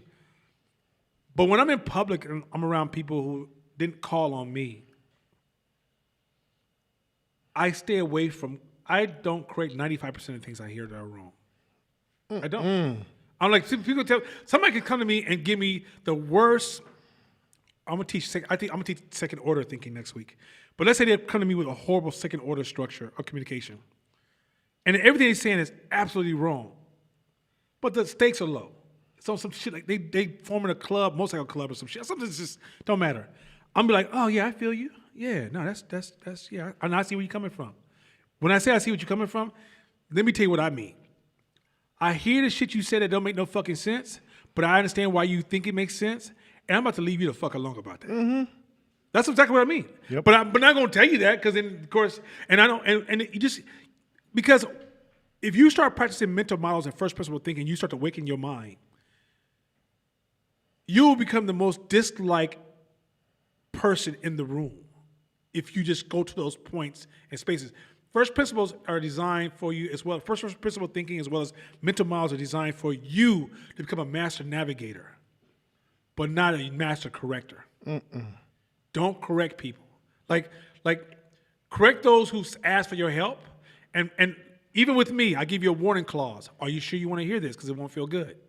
Because when you challenge people's mental models, it doesn't make them feel good. Because a lot of us built our identity on our bad beliefs. And so when I remove that belief, I take away your identity, and you think identity means something when identity don't mean shit. It's a make-believe value. So when I pull that make-believe value from you, you act like, oh my God, my world is over, and I don't know who I am no more, and I'm going to die in a world of uncertainty. No, you're not. No, you're not. You'll get up the next morning and make that same motherfucking turkey bacon. Cut it out. But in your brain, you're convinced I stole something from you. No, since you talked to me, I've been so empty on the inside, I don't know what to do with myself. That's my silly ass phone. I've been so empty on the inside, and I'm sitting there going, what? Right? But that's because that's how rich their belief is. It's no different if you meet somebody who's a very Christian fundamentalist, and you say, I'm getting rid of the church. The church won't be here no more. They're going to feel like they're dying. They can still have the Bible in their hand. God is still going to be here. But in their mind, it is over because God has decided to go move on and go somewhere else. That's how cold the game is. And so just know this mental model is not meant for you to weaponize it. It's meant for you to take on change. I promise you. And the more you learn, you got to get used to hearing stupid shit and shut the fuck up. Hear stupid shit and shut the fuck up. Don't become an advisor. Don't become no fucking coach, that whack-ass role. Okay, good coach is great, but a lot of people are false coaches because they're outside their circle of genius. But don't become a coach to somebody. Just shut the fuck up unless they ask you. They don't ask you. Let them live in their fantasy. Let them go to Disneyland every day and play with Mickey and Minnie Mouse. Leave them the fuck alone. All right, let's get to some emotional shit because this class is, we just warming up. You ready to keep going, Marquita? Fuck it, Marquita said, let's keep going. I ain't scared of nobody. Huh? Okay, let's see if we can make it. Short one, okay, short one. No long stories before it. No subjective reality, none of that. Straight to the point. No, I was just gonna ask, does that still apply even if someone originally is hiring you as a coach? Do you just let them go on their journey until they re-ask for help? Coaching is giving people baby steps and first steps and simple steps, not the full bottle of juice. And in the baby steps is relative to where they are and based upon and also being a coach is mastering understanding other people's perspectives. Your perspective is irrelevant to coaching somebody else. It's mastering, getting clear awareness of their perspective, and then coaching them from their perspective. So it's the degree of insights you have to gain on somebody is critical. If you start giving your interpretation could be absolutely wrong for them. It can be right in the truth, but there's multiple truths on every problem. There's multiple truths. The worst thing to do is you give me your truth, which becomes wrong for me. So in order for you to master my truth, and in that process, you have to also understand my emotional journey to get to my truth, and then help me own those steps, not just carve the path for me that I can't take because I still won't go through that gate because of fear, but to help me take one step at a time to a point that I don't realize I'm actually walking the path of my own solution. So that's most people, the reason I say most people who call themselves coaches suck, because they get caught into right-wrong focus. It's not about right or wrong. It's about how can you help me get where I need to go. And realize that the day that I ask you a question, nobody can solve the problem for nobody. It's just one step at a time it can take. And as that one step, if they don't take ownership, they never took the step anyway. There's a difference between speed and velocity. The difference is, velocity is, if you take one step, that's velocity. If you run in space, in place, that's speed. Many of us get confused that we're actually creating velocity in people's life because we're talking, and it's really our ego just pouring on somebody. What we're not doing is saying, okay, what are they ready for? And what's your first step? And how do I help them own that? And sometimes, how do I just ask a question so they can take ownership? If they don't take ownership, they suck. Entrepreneurs, if we don't own what we own, once I get deep into the valley, I'm going to get killed because I never had the knowledge for myself. So you never let Pimp Game 101. Never let anybody pimp you to this game. Don't let somebody just give you information. They pimping you. Anybody. If they can't teach you ownership, I don't give a fuck how smart they are, because they're smart pimps, right? Everybody don't wear cheap furs. And so at the end of the day, it's like if somebody's not giving you game how to get there for yourself, They breed dependency. They breed dependency. They just call that person mama and daddy, because that's what the fuck they just paying to you. All right. Emotional agility. Ready to do this shit?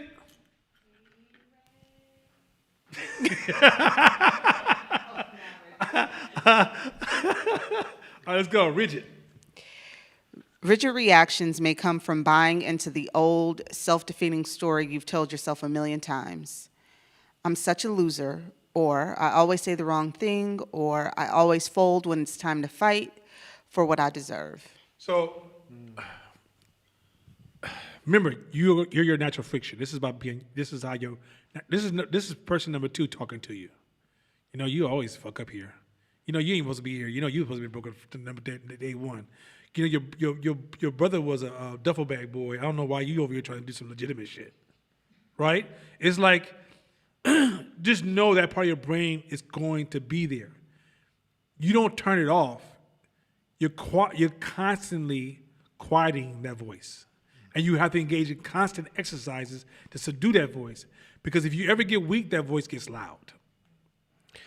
And the key word is buy. The dope word is buy, meaning you bought that belief. You bought that story, which also means you can sell it. You can give it away. You can throw it in the trash. You are being controlled by a belief that you bought. And so it's convenient for you because it's sitting right there.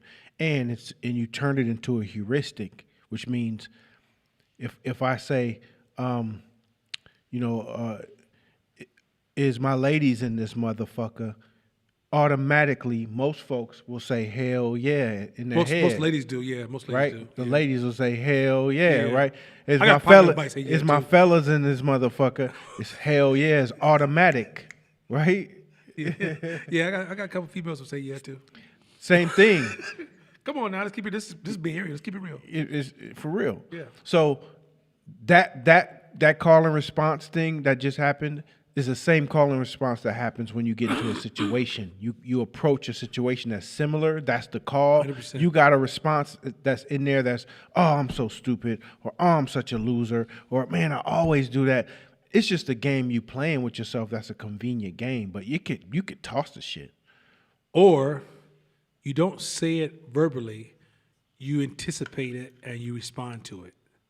So you work hard to not be stupid. You work hard to always say the right thing. You work hard to not fold to a flaw, because you're trying to defeat that voice by saying, I'm going to do this and you're not going to be right this time. Not realizing that both sides give you a bad strategy, because you're not connected to reality. You're connected to a make-believe story in your head that's making you either go too hard or not hard enough. So you may stay in the game too long, or you're ineffective because you're showing up to these ideas that don't exist. Third thing is that if these ideas stay in your head too long, they become your identity. After a while, you start thinking that's who you are, right? You won't articulate it clearly because it's in your subconscious, but deep down inside, you accept that you're a failure. And you would start, but for example, so right now, if you understand smart friction and timing, right now is a perfect time if you have a job to apply for the job of your life, because there's a labor shortage. You'll get better pay for the job of your life. If you stay in the job you're in right now and you don't like your pay, just go apply for a better job right now, because right now there's a shortage. So you'll get away with some shit where people will just need you to have 25% of the skills. They'll be like, let's go. I need some bodies here, right? So I had a lady call me the other day and say, Nana, I'm about to take this test so I can get this position. And she already has a degree, a legal degree, but she wanted to take this special test to get this position. And I was like, why are you taking this test? I said, will you do actually work when you get there? No, but they like that test. I said, do you know what market you're in right now? You're in a market where they love everybody. Mm-hmm. This market loves you this market is horny, right?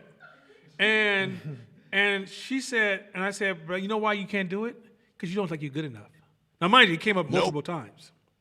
But because she didn't think she was not good enough, it was driving her investment of her time and her money in the wrong direction. It was robbing her attention.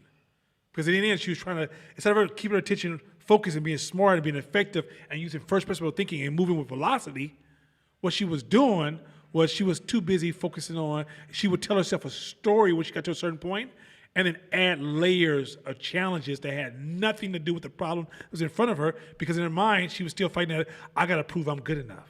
So she was seeking approval in everything she did, right? Or perfection. If you try to be perfect in everything you do, you're doing too much for something that nobody gives a fuck about. You're adding 2 or 3 hours to everything you do when everybody only needed 1 hour that whole day from you.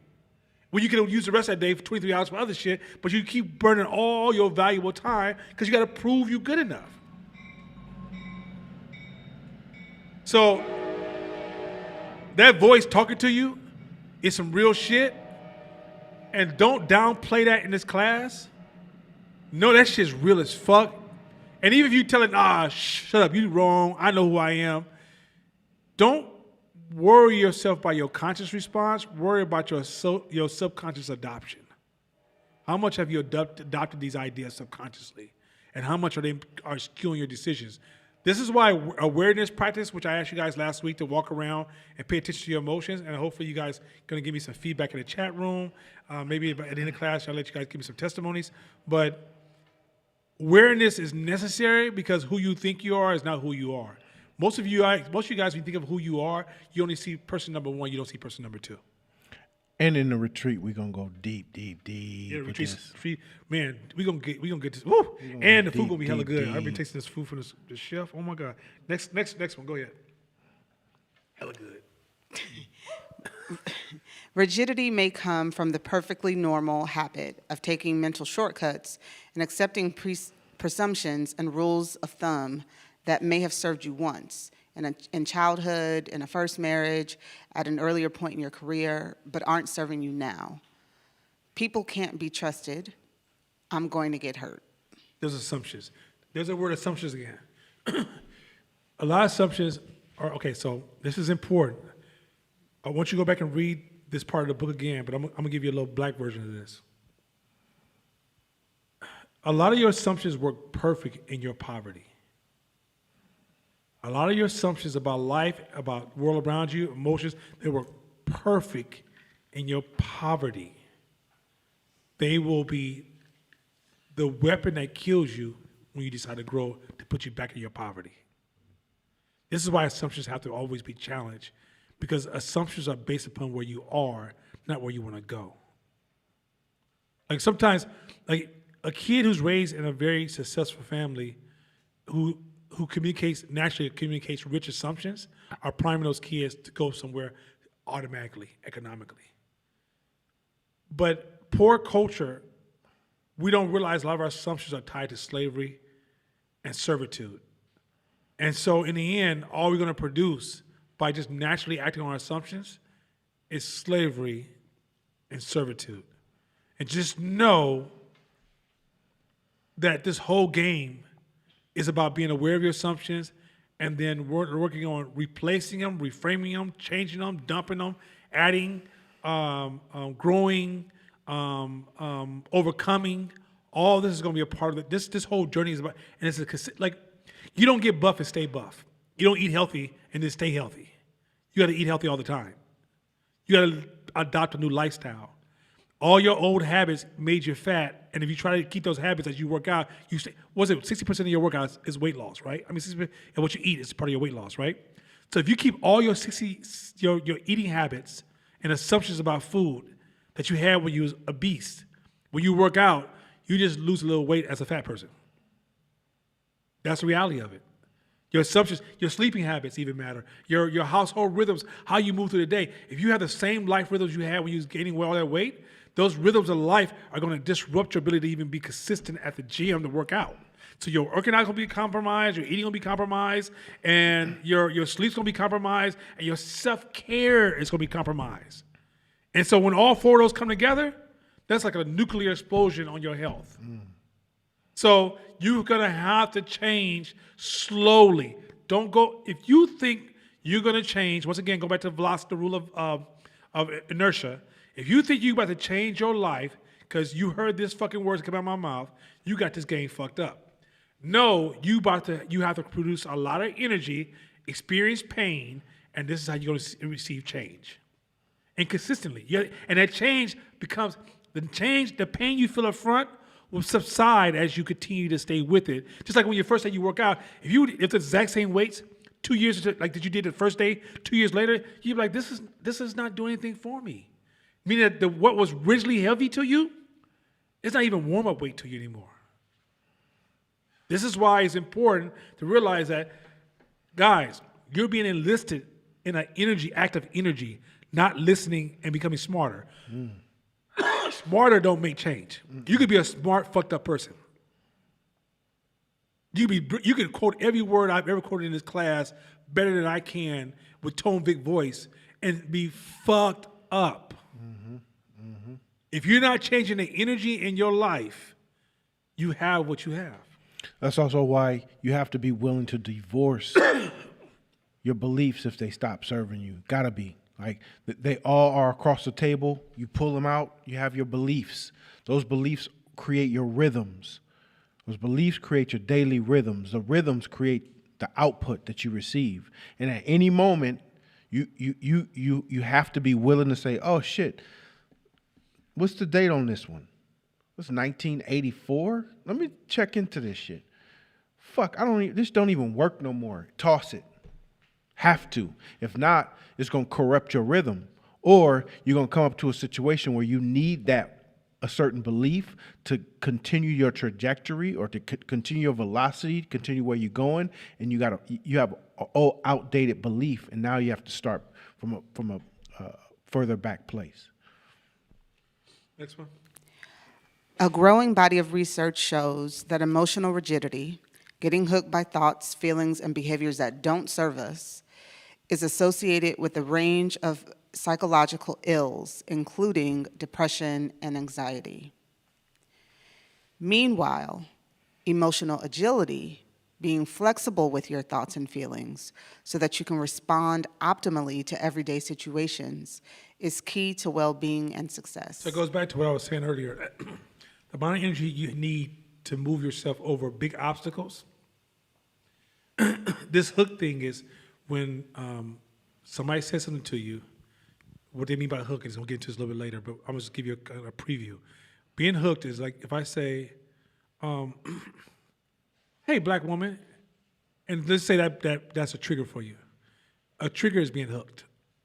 And if you, at that point, emotions take off. It may take you maybe 10 minutes or 5 minutes or even 1 minute to cool down.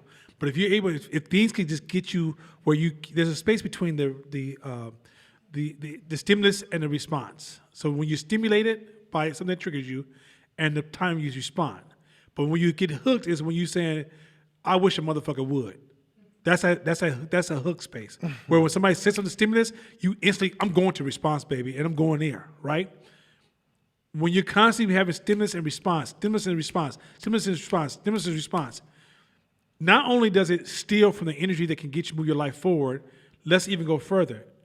It amplifies anxiety, depression. It causes psychological damage. The reason you go to war and you become psychologically healthy is because your brain gets a chance to put things into context, right? And so then even what triggers you is like, you just saw 20 people die. Somebody drinking your milk in the refrigerator ain't gonna make you want to kill everybody. It's just, or you're trying to survive. So somebody wearing your shirt, you be like, oh, you want my favorite? Oh, I wish your motherfucker would. Like, that shit just, all those things lower, right? So you stop becoming so petty, and that petty response psychologically damages you. So the hook thing not only damages you as a person, but it robs you of your momentum to change your life. Because remember, you have to manage your energy.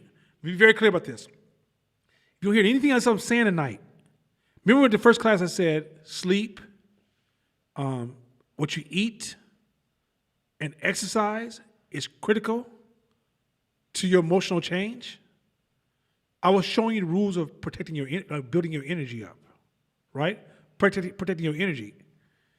But a lot of us spend our energy on things that don't fucking matter with our old petty asses. We even watch petty ass shows like Housewives of whatever fucking city you're gonna come from this week. And then y'all do that housewife talking shit on the phone. I've seen that shit. Ooh, no, she did. Girl, let me tell you. Do you hear what she said? Oh, that shit had me pissed. She had me fucked up. Oh, hey, look, don't come for me, bitch. You know all that shit you saying, right? All that lightweight ass shit you be talking about. John Gruden, motherfucking Randy Moss crying because John Gruden crying. Shut your soft ass up. Right? The reality is that small things steal from you and they even kill you off. Because when you go to a deep level of depression, you get killed off the game. If you're in a deep enough depression, you can't build shit. Let's keep it 100. I've been there. If you go suffer from high levels of anxiety, you almost are immobilized. So let's repeat this just for the sake of it. Because it's giving you a major key, a major clue. Because a lot of us suffer from one or two or three of these things, especially in black community. We suffer from depression. High. We suffer from anxiety attacks, panic attacks. Those things are common in our communities. Even people who perform at high levels, intelligent people, black folks, people of color, whatever you call it, black folks of all income levels. We suffer from it, right? Then it says a range of psychological ills. So you take those three things that we suffer from on a mass scale within our community. And this says the root of these things is because we get hooked by thoughts and feelings and behaviors that don't serve us. That's a major clue to say, okay, let's reverse that. So in order for me to free myself from these psychological ills, depression, anxiety, do I need pill? Should I just stay on the pill game, the pill hype, stay high, all those things? Weed hype, or alcohol hype. Yeah, alcohol high, all those things? Or do I work on getting unhooked by things that don't serve me? That means not watching the Housewives or whatever can help me with all those things just a little bit. And then more. And over time, when I'm no longer hooked, meaning I don't hold on to any emotional feelings of anything that's happened to me, then now I can free myself of these ills. Like, that's crazy. Like, think about that shit. It's deep. I'm gonna share a little personal space. My testimony moment. I spend total on any form of social media, maybe. So let's see. I might spend 30 minutes to 10 minutes on Facebook a week, and I might spend. I don't do TikTok. I don't know what the fuck that is. I'm too old for that shit. My old ass on TikTok. I don't even do LinkedIn. Like I go to LinkedIn once every 2 months.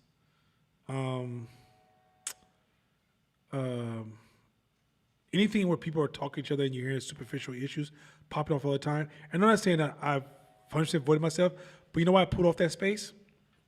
Because it's different between, like, for example, I watch Country Wayne sometimes because he's funny to me, right? Between Country Wayne and the dude from LA, I find him humorous. Huh? Not Kevin on Stage, I watch him sometimes too. But it's different between watching them for entertainment and watching Court holler at somebody online or talk about what he's frustrated about.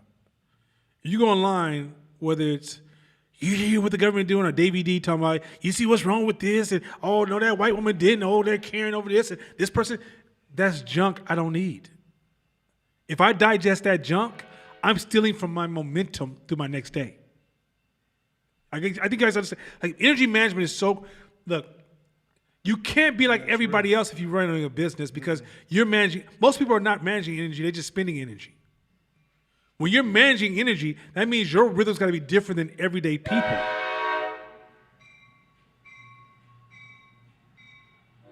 What you can't say as entrepreneurs, well, everybody does this, then you got it wrong. You have to manage energy because you're producing something with your energy is very, very valuable to your production. So you can't have the rhythms. You have to develop rhythms of an entrepreneur, not rhythms of everyday people. Everyday people, stuff doesn't serve you because everyday people are being exploited for their resources. You got to protect your resources. And this ain't about right and wrong, good and bad. I don't want to hear that bullshit. This is about protecting yourself. Some of y'all get caught up in this right and wrong shit, and y'all be like, see, I told you, girl, you were wrong. See, I'm gonna call my girlfriend, tell her she wrong. And in the end, guess who's being neglected? You. The most important person to take care of is yourself. Then once you put the mask on your face, you can take care of your kids, your family, and everybody else. But many of you guys are neglecting your own personal energy because you give it away to too much stupid shit. Stupid shit doesn't deserve your energy. So emotional agility is learning to be more flexible and navigate around things. So when things hit you, you're not so rigid that you break it all day long. And then by the time you show up, you hella raggedy. Next one. Emotional agility is about Okay, here we go. Go ahead. emotional agility is about loosening up, calming down, and living with more intention. It's about choosing how you'll respond to your emotional warning system. Between stimulus and response, there is a space. In that space is our power to choose our response. In our response lies our growth and our freedom. Okay, this is the last sentence. I don't need to say anything because we just said everything else.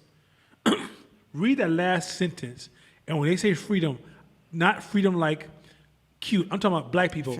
The freedom we've been talking about every day, freedom that you from Marcus Garvey to to Maria Stewart, from way back to whoever the fuck, every African who fought for their freedom.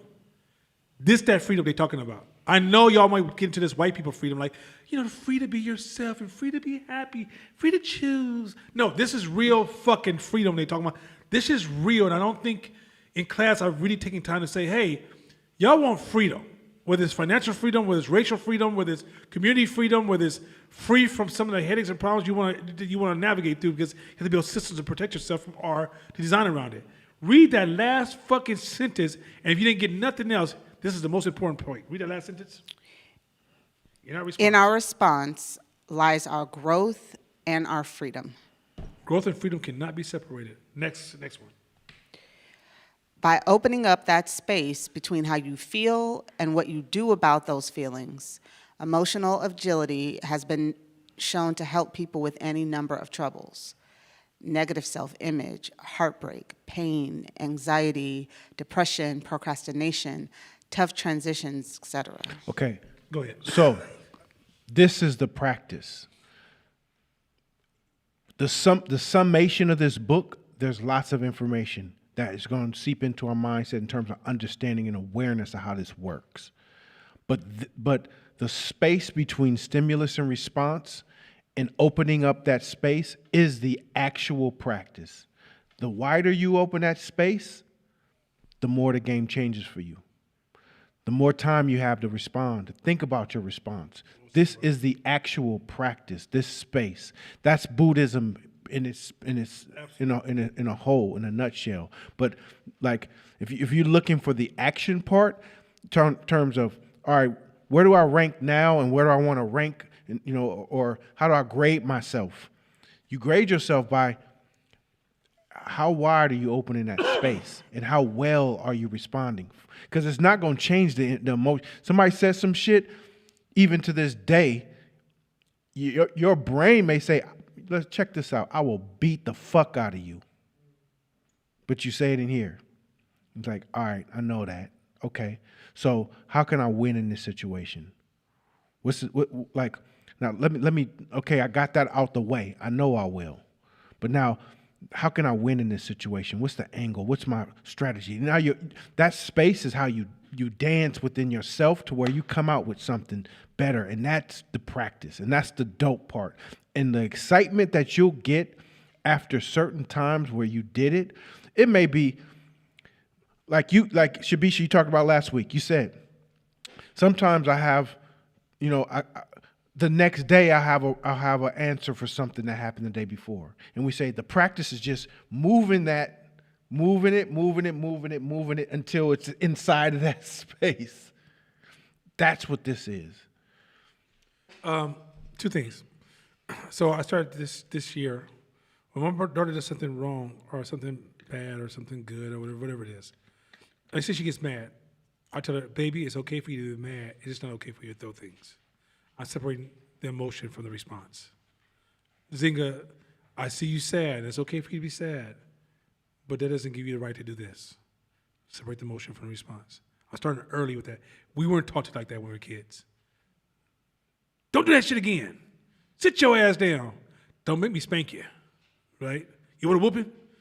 That's how I was taught. Number 2, if you ever get a chance to witness me, Court, Mashama, matter of fact, we went on a retreat. It was me, Court, Mashama, Dave Max, and Kevin Allen. And if you think we said things to each other that made us feel good, we went on a retreat together where we went just for 3 days in Seattle to discuss, just kind of like a retreat to kind of how to refresh ourselves for the next year. And then on this retreat, we challenge each other. We go in there. We go, they ain't no, if you bring it to the table, it can be challenged.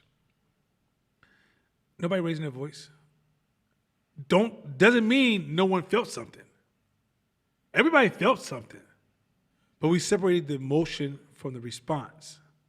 And because of that, that whole weekend was loaded full of conversation. Sometimes people would have to pause and then come back later on and even say, hey, what do you mean by that? Because they had to get past their emotions that was blocking them from processing at that moment. But every guy, even me, Chris, and Pastor Chris, and Court, I was at 2 classes ago. We sat up till 1 o'clock in the morning. 1 o'clock in the fucking morning. Challenging Chris on religion. Class. After class.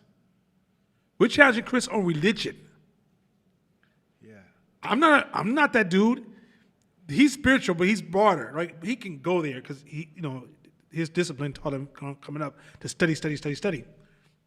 But I've been out the game for 20-some years like that. But we're challenging Chris on thought and ideas. Not one of us lost it. And I'm talking about usually when you challenge human beings on Christian spirituality, anything in the spiritual realm, that's knives out, guns blazing, and then we'll talk about it later. Chris, I would challenge him, bow. He'd come back with his thoughts. He's like, but everybody, and we're laughing the whole and smiling, walking past the 3rd rail.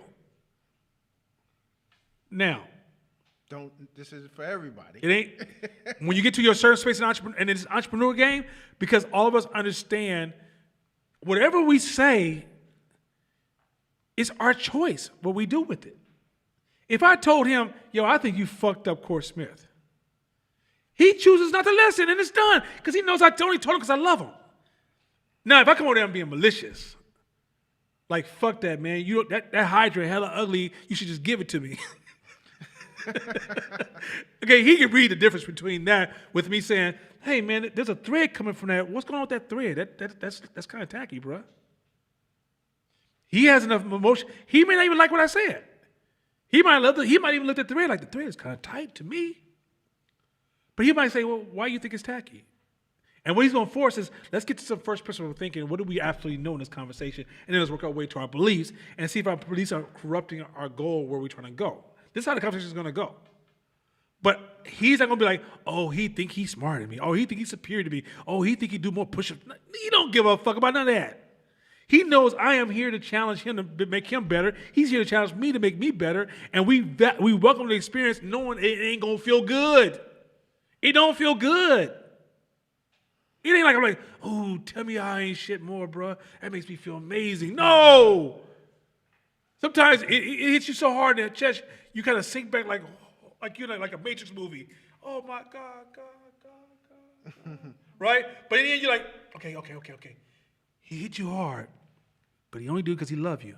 And life ain't all about feeling good. Life ain't a pop song. Life is fucking cuts and death. And if you can't accept that that's part of the game, get the fuck out. Yeah. Hey. I called Nana I called Nana prior to a conversation because I knew I was about to call an enemy. And I'm like, all right, I want to make sure that I'm not acting out of emotion or trying to just go over strategy. So usually that's my go-to, right? But he was busy. He didn't pick up. So I was like, all right, I'm going to wait because I need to call somebody before I make this decision. Fuck it, I called him. So I'm like, hey, man, you said, bro, and I asked him, I basically called him out on the shit that he said, only because it affected some money. He blew up. He blew up. Now, the beautiful part about the whole conversation was that all this practice, all this time came like into my screen in that moment. So as I'm listening to him blow up, I'm like, okay, what's the next move to get him where I want to go? And that, like, those secondary questions are like, it's almost superpower like, because it's like, the shit you saying doesn't bother me one bit. I'm just trying to, I'm navigating around this to get to my benefit, man. And I've never had that. I was 0 to 100 real quick all the time, even at the beginning of teaching this class. And y'all know, because I would be like, oh, fucked up this week. This is what happened. So to be able to really see the gap start opening up wider to where even I can sit with my enemy and we can have an hour conversation, and I can work him down to like, man, you know what? I ain't tripping, blood. I ain't tripping. You know what I'm saying? Hey, I wish you well. Hey, you successful. That's cool. Like, all right, cool. We don't gotta like each other, because I don't like you neither, and you don't like me neither. It's good. Like, we definitely have the right to feel those feelings. However, let's get down to the brass tacks of what was said and the details and the facts. If the fact, no, I was wrong for that. Okay, cool. We good. Bye. But the beauty of being able to play in that space once you get there is going to make you feel like you added another notch to your belt, another level, almost superpower like. And in business, it's going to be invaluable for you, and in your family, and in relationships. Because, like he said, with the Mashama situation, content and context, right? You sitting there trying to present something. A woman comes and hijacks your whole presentation about her own personal bullshit. So if you're caught up in the content and you get hijacked or you get hooked in the moment, then now you go down this rabbit hole versus, what's really going on? I ain't tripping off none of that shit. What is she really saying? Oh, what's going on with you? Are you okay? How you feeling? Is everything okay with you? No, forget what what's really the problem? That is crazy. And most humans don't even have the capability of doing that. By the way, there's no perfect culture. So when people say, oh, my culture was killed off, it's no perfect culture. Humans kill humans bad.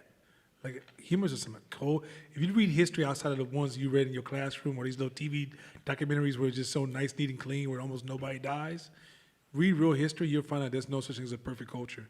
Matter of fact, most people don't realize that Indians captured a lot of white people. They didn't know that. They had prison camps for white people. So it wasn't like white people just ran and killed hella Indians. They were vicious and they were foul about how they got down. But it wasn't like no one's perfect. So when somebody tries to claim perfect background, perfect history, I know you're just making up a story to validate your emotional space.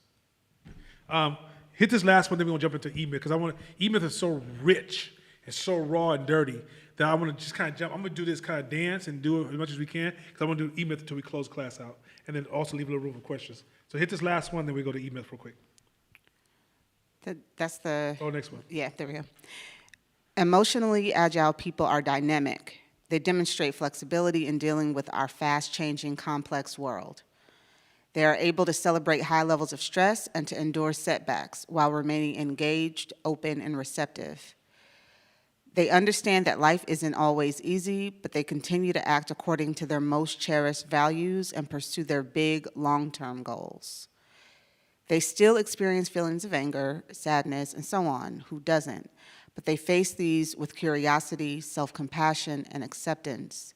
And rather than letting those feelings derail them, emotionally agile people effectively turn themselves, warts and all, toward their loftiest ambitions. Okay, the last paragraph, first paragraph that you read felt almost unrealistic, right? Like, emotional agile people just kind of go through this complex ass rough life, and they're just like, tight, got it, right?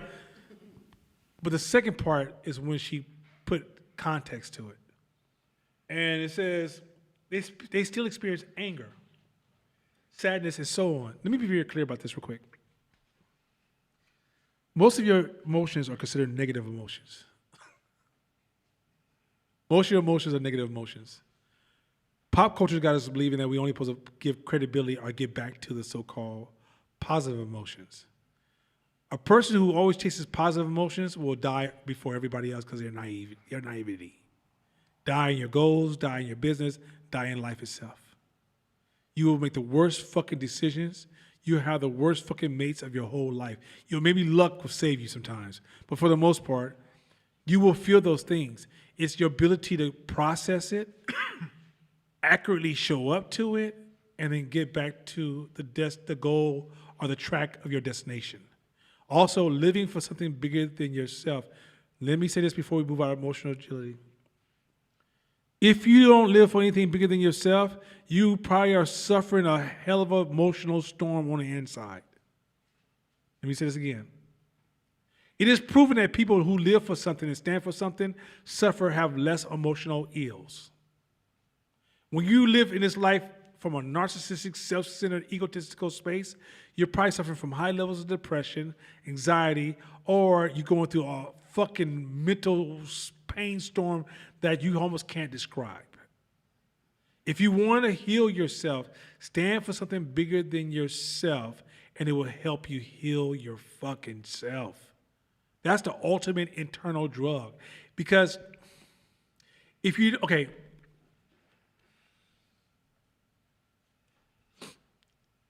my biggest problem with a lot of belief systems is most belief systems are based upon valuing yourself, not understanding that you're tied to a bigger story. So whether it's religion, Christianity, Islam, whether it's Democrat, Republican, whether it's American, whether it's African, whether it's Asian, whether it's Latino, Latina, whether it's Puerto Rican, Brazilian, Jamaican, I don't give a fuck where is that from. We overvalue ourselves. So then we almost, for lack of a better term, I'm gonna use my harsh way of thinking. You start to masturbate on your sense of self, to the point that you overthink things, you overengage, to the point that you start to break yourself. You literally break yourself. When you get to the point where you can just put yourself down for a few minutes and then adjust yourself for the task at hand, you'd be surprised how better optimized you become. But some of you guys are just over tinkering with yourself. You tinker with, well, you know what, the other day, Court, last week I woke up and I had a feeling, man. I don't know what's going on with me. Okay, so cool, that's cool. Next week, the other day I was driving my car, Court, and this feeling came across me. Okay, move on. Court, last week I was cooking dinner, and I had feelings, just feelings. There's so many people, and this has happened through Hope, and you too fucking important. It's like, if you was in boot camp and you had to go to war in 6 weeks, and you knew if you don't take this boot camp serious, you'll be the first to die. Right? So your chances of survival is get through this boot camp and remember every fucking thing they taught you and take your ass to sleep because you'll need all the energy you can get. Some of us are walking through life, and when you go through boot camp, what you end up doing is you're putting all your, whatever you had to do is to your car getting washed, what outfit you want to buy, the color of your house, what kind of shoes you're wearing right now, all that shit get pushed aside because these things are more important. Doesn't mean that you don't have value on those things. It's just they ain't that important. But when you ain't got nothing to live for, small shit, literally small. You are at a point where you can hear the debates that are happening amongst the ants in front of your fucking house because you got nothing to do. If you look into the social justice world, the way he said, like when, I don't know the whole story of John Gruden. But if we was in a war state, nobody would give a fuck if you call that man big lips. Who gives a flying fuck? If anything to do with the big lips, it really has the power to have racism against him because he has a higher position. But side note, but who gives a fuck? What does that mean? Randy Moss crying, dude, you what are you living for, bro? You gotta live. That's not crime. You can be. I can say I don't like it. You can say I'm not cool with it. You can say I don't fuck with John Gruden. That's cool. That's not really for me. You may not be at the ready to have a deeper conversation about that. But crying? You crying? There's no crying in baseball. What the fuck wrong with you? Right? And so at the end of the day, we got into a point where we're too into our fucking. I got a partner. Every time you see him on Facebook, he and his wife are stunned. And I don't mean like jewelry, cars. I bought my daughter a BMW. Look at this new house I'm renovating. Look at this money I just made. Look at the drink we having. Man, we just had a good sexy night last night. We still got food on the table. Dude, you're not living for shit. What do you stand for? What do you want? Human beings are best when we're giving to the whole. Human beings we get our strength from the whole. You don't become strong by isolation. You don't become greater by isolation. You become damaged. So all this isolation talk and all this, I do what I want. I'm an individual. You can't tell me I'm by myself. This is why you're fucked up. Yeah, you can be hella mad. You probably mad right now. Tell him, turn that TV off. Fuck him. Because you fucked up and you talking that fucked up shit to the TV. The reality is you have to belong to something for your inner strength. The power you need is in your brothers and sisters right next to you. This is why tribes are important, because you need that energy that comes from other people for you to just maintain your fucking sanity. Yeah, we are herd animals. We're herd animals. We're not the human race. We're herd animals. We rely on each other for our whole. Now, we play different roles within the herd, but we are herd people. So that's why synergy is such an important element to us as humans. That's why two people, 1 + 1 does not equal 2 with humans. 1 + 1 can equal 8 or 12 based on the amount of synergy between two people. That's the magic of us living in life in a tribe, in a herd, is the synergy amongst each other. So we have to adopt that. That whole independent mindset is bullshit. It's outdated, it's old, and it's played out. Now, if we want to start exercising the muscle of emotional agility, then we have to learn. See, I call it a cop-out because I used to be that. Man, I don't like humans. That's what I used to say. I don't like humans. I don't like being around them. I'm introverted. I'm to myself. I get the people I like, and everybody else, I ain't tripping. Really, that's a cop-out. It's a cop-out because you're unwilling to be emotionally agile to people around you and learn how to deal with other humans on a regular and daily basis. So you call that being introverted and not liking other people. But in actuality, you're just lazy and don't want to learn how to deal within your herd and in your tribe. Amen, brother. Message. Go to E-Myth. We're going to keep rolling, then we're going to just pause it in. Let's roll straight to E-Myth, because E-Myth going to be fire tonight. All right, your marketing strategy, right? Yeah, there you go. The first fucking sentence about to turn. Just hit that first sentence and let me straighten up my tie. Go ahead. Okay. Your marketing strategy starts, ends, lives, and dies with your customer. Pimp, can you say that one more time, player? Your marketing strategy starts, ends, lives, and dies with your customer. Whatever marketing. So marketing is how you get to the minds of the people you're trying to serve to get them to open their pockets and allow you to live the life you want to serve. But many of us are trying to bring people something. I'm trying to introduce you something. I'm trying to show you. I'm trying to give you. I'm trying to provide a service for you. All marketing is defined by the people around you, not by you. Keep going. This is going to be so much fire. Keep going. So in the development of your marketing strategy, it is absolutely imperative that you forget about your dreams, forget about your visions, forget about your interests, forget about what you want, forget about everything but your customer. Okay, now let me. Can I put it in Nana's language? how when like y'all been saying this in class, and Courtney already know what I'm about to say. Can I put it in Nana language? You want to do it? Yeah. Go ahead. Okay. So in the development of your marketing strategy, it is absolutely imperative that you fuck your dreams, fuck your visions, fuck your interests, fuck what you want, fuck you and everything about you but your customer.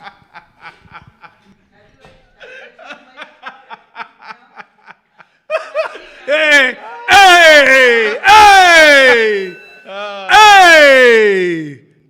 That's it right there. Fuck your dreams. So now y'all see when I come to you, I'll be like, man, fuck your dreams. You be like, Nana, oh my God. Because that's why you can't move. You're too busy trying to project your ego of who you think you are. You're projecting your beliefs on the world as opposed to seeing the person in front of you and how you serve them. Fuck your interests. Fuck what you want. Fuck everything but your customer. And I mean literally too. Hey, that was a rule of 510 Media. Because I dealt with some of the baddest models in the game. Asking them that I even flirt with them. No. You're my customer. I ain't about to fuck with you. I'm here to serve you. And look, I'm doing an exchange with you. If I start flirting with you and trying to fuck with you, I'm also sabotaging my goals. Everybody ain't gonna be my customer. So the little small segment of being my customer, leave them alone. Go fuck somebody else. That's real talk. Real talk. Right? But I'm trying to give y'all some of the deepest game. Many of y'all come in this marketing game and y'all be trying to give me these personal testimonies of why. This is why I started this business and what I wanted to give to people and what I thought would be a good idea. And I love my website and what I was trying to provide. Shut your fucked up ass. Shut the fuck up. I don't give a fuck. I just don't give a fuck, right?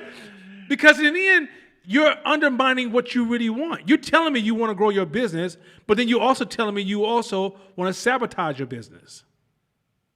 And at some point, marketing is not about you giving something what you want to do. It's you listening to the customer and adjusting what you give and applying your gifts to how you show with what you want to give. So if you're a creative person, how do you create what that person wants through your creative expression? Not create something for that person and be like, yo, this is tight, isn't it? No, it's not. It's not what the fuck I asked for. Just sucks. Keep going on this one.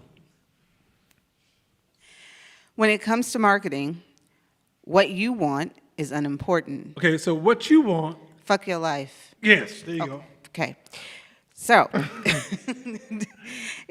it's what your customer wants that matters. Mm-hmm. And what your customer wants is probably significantly different from what you think he wants. Wait a minute. Say that last one, because this kind of goes back to what Shakina asked me, and it's just so important. Please, people, this ain't to be taken lightly. This ain't just cute words. I ain't Dave Chappelle. This shit's real as fuck. This is something that I promise you made the mistake, and you're not going to make the mistake, or you're making a mistake every day, not only with your customers, in your love life, with your children, with everybody you engage in. Read this last fucking phrase. What your customer wants is probably significantly different from what you think he wants. So whatever you think your customers want is probably significantly different than what they want. Can you see how you going by feeling and going to 99 cent, go get me a logo real quick, and I'm gonna go get some. I'm gonna get my little nephew do some shit for them. And as part, I paid my cousin to do this marketing stuff for them. You didn't ask one customer a goddamn thing, and you came. This is my new marketing material. Mm-hmm. It's gonna be tight. You think it's tight? It's gonna be hella tight on that. Because look at it's real pretty. Even if I think shit, that's hella tight, I ain't your customer. Mm-hmm. Mm-hmm. It could be beautiful to 100, 1,000 people and not serve your market at all. Marketing is not about. That's why research is the first step to marketing. You don't have to hire the famous Shabisha and she come in with her Sherlock Holmes outfit and break that shit down. By the way, Sherlock Holmes, that's how he solved his problems through first principle thinking. That's the first principle thinking. If you ever watch Sherlock Holmes, all he ever uses is first principle thinking and second choice thinking. He uses those two techniques all the time. But anyway. Everybody in your circle can think it's beautiful, but maybe that product wasn't made for your circle. Everybody will never be your customer. Apple, when they ran that big Super Bowl commercial that's really they're famous for, they only wanted 1 million customers out of 350 million people. They didn't even want 1%. So just you have 7.5 million people in the Bay Area alone. So if you just got 7,000, 10, which is crazy. I mean, you rolling in K. Like, man, come on, man. Can you come give Brother Ryan your little fancy ass ride, right? You living really, really nice. But of that 7,000,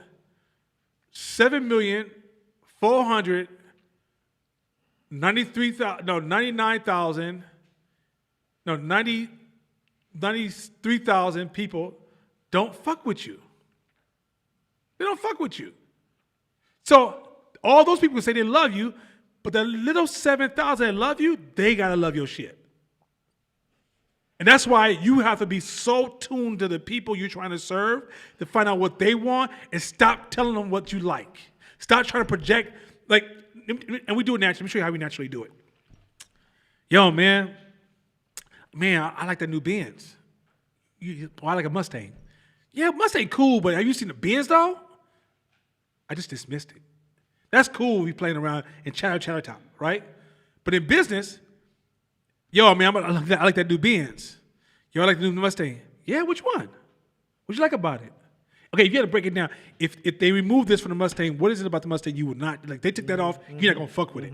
Like you're gonna just dig so deep into that Mustang to the point that okay, yo, Benz, when we make this new Benz, you need to put that seat in there, put this in there. So now when I come back to you and say, yo, this new Benz got all the things you just talked about, dog. Come on, let's take a ride for it real quick. I just now want me a customer. But what you end up doing is defending right and wrong. Oh, no, you hurt my feelings. Go back to emotional agility. You all hooked on certain shit. You don't want to talk about something. Well, I'm going to leave that alone. I don't need to talk about that real quick. Or we'll do this. Talking about we doing market research. What you think about this? Think that ain't market research. You primed it. You primed it and you framed it wrong. You set them up. They have to basically go outside the frame to give their honest answer if they don't like it. They can't. Matter of fact, don't even ask them. Ask them, hey, let me ask you something. If you was another customer, or you think like the market, what do you think the market would like the most, this one or that one? Or the market would like this one? Why do you think the market would like that one more? What you just did, you relieved that person from having to defend themselves, and they're more honest because as they talk about other people, they really talk about themselves. Right? But if you're not in a constant research mode and listening mode and investigation mode with your clients, you're not doing marketing. I don't give a fuck how pretty it looks. I don't give a fuck how the nice texture and colors. And even if Danielle came and did it, if you feed Danielle the wrong information about your customers, the piece can be beautiful to you and everybody in that room, but it will not serve your market because Danielle didn't have the right information to design for that particular market. So here's the deal. Most of our businesses are in business purgatory because of this. Because we, in our minds, think we're doing right by the customer when most of the company is all our own likes and dislikes and biases. And sometimes you'll hear interviews with entrepreneurs or talk to them like, hey, so why'd you start that clothing line? I just design stuff that I like. I just design stuff that I would wear. Okay. Well, 4 years from now, when you're no longer part of the 20s demographic and you're not trying to wear that shit no more, it's a wrap for you then. Or it happens fast. And it happened, that 4 years goes by fast. You be thinking you 20, you 37. Cut it out. Nope. It happens fast. If I had to hear another high school story and you 36 years, 31, 32, and you overweight, talking about, man, in high school, I used to run track. I don't give a flying fucking nor does your body. Keep going. Real talk. We can keep going. So anyway, go to the next slide. Nothing escapes the sensor as it absorbs the stimuli from the environment. Okay, so this talks about, imagine a human walks into your space, your business. Or they walk up to you, walk to your car, however you do business. They imagine their brain being an antenna, and the antenna is just taking in this raw ass data, and it's just picking. So even though they're looking at you, subconsciously your brain is picking up everything. I'm talking about the way your hair is combed. I'm talking about the color of your shoelaces. I'm talking about the stain on your jeans. I'm talking about the way your jeans fit. I'm talking about the kind of car you in and how clean the seats are. I'm talking about how clean the window is as they look to the other side of the window. I'm talking about the floor texture of the tiles. I'm talking about the desk the computer sits on, the chair that the person sits on. I'm talking about everything in that environment. The purchaser is not conscious, but their body is fully conscious. Remember you say, I get this gut feeling? It's because your body is absorbing so much information, but you're only aware of consciously of a narrow portion of that information. Keep going. Nothing escapes your customer as he absorbs the information he uses to make his decision to buy or to not buy. Keep going. But this step in the buying process is only the first. It's what the sensor does with the information that's of interest here. Because it's how the sensor processes the information that will determine the decision your customer is about to make. So meaning that a customer makes a decision before you guys reach the point of the question. And the decision is already made from your marketing material to the time they walk in. They already made a decision they're going to buy your product or not. At that point, all they're doing is trying to rationalize, just confirm it. So anything that's out of order that takes away from the trust or is inconsistent with the marketing and message of why you're here and how you show up is compromising that person's ability to make that decision. And it's an unconscious act. Decision making is not a rational act. It's an unconscious, irrational decision. When human beings start to go rational, it's because we're just trying to justify our actions. But we do not make rational decisions. We buy shit. Stop. Okay. I know almost everybody listening to my voice believes you rationalize all your decisions. You fucking didn't. You just fucking didn't, and cut it out. I ain't got time for this lying shit. You fucking did. Stop lying to yourself. Right? It was irrational and it was subconscious. So once you understand that, this is how you duplicate the same power. That the environment you create primes the purchase. The environment you create primes the purchase, not your smooth smile and your pimping ass language. This is very important because you think your language, now give me the secret words to say to get them to buy my shit. Clean your fucking house. That's a secret word. And they'll buy your shit when they come in and buy a set. I remember Diallo had people come and get cookies from him one time, and the porch was messy. And Zynga had all the toys everywhere. And the first person came, and I looked at Diallo, I said, Diallo, you fucking serious? If you don't get the all visual points of where that customer comes in and what they can see, tighten up, that is your cookie, what they see. Everything they see is your cookie. Because there's a negative story that says, I don't want food contamination, I don't want to get sick. And if I don't want a person who's inconsistent or not disciplined in what they're doing and putting ingredients that can cause me internal damage. But instead, you think because my cookies are going to be good and I wrapped them in this cool little package, I can just bypass the dirty ass porch. You don't get your ass out there and rinse that porch. Matter of fact, if I was you, Nana, man, hey, babe, I'm about to paint the porch. And then when the shit get dirty every week, we're going to get this paint porch. And we're going to get the kind of paint that just can't be damaged. I remember the first time I went to Shekinah, real quick, before I went to Shekinah office, this is when she first started. It's like, Nana, look at my new GM. And she was really excited because, shit, she should be. No question. I couldn't pass the glass window at the front door. I said, we have a bad day or something? Why is there so many fingerprints on the window? She said, but Ma, look. I said, it doesn't matter. Look at the ground in front of your space. Look at your window. I can't get past that. I wasn't being an asshole. I'm showing her how the brain works. When they walk up to your business, and go to a lot of black businesses, we miss this. That's why if you're a people of color on this motherfucker, most of the people here in this class, except Josh, is a people. Well, no, Jews are people of color too. So almost everybody in this class are people of color, right? Sean rides with us, and Scott rides with us. But everybody else is people. But even Sean's people of color too. Sean, he's with a black woman, and he rides wrong. Yeah, he's so fucking people of color too. Scott too.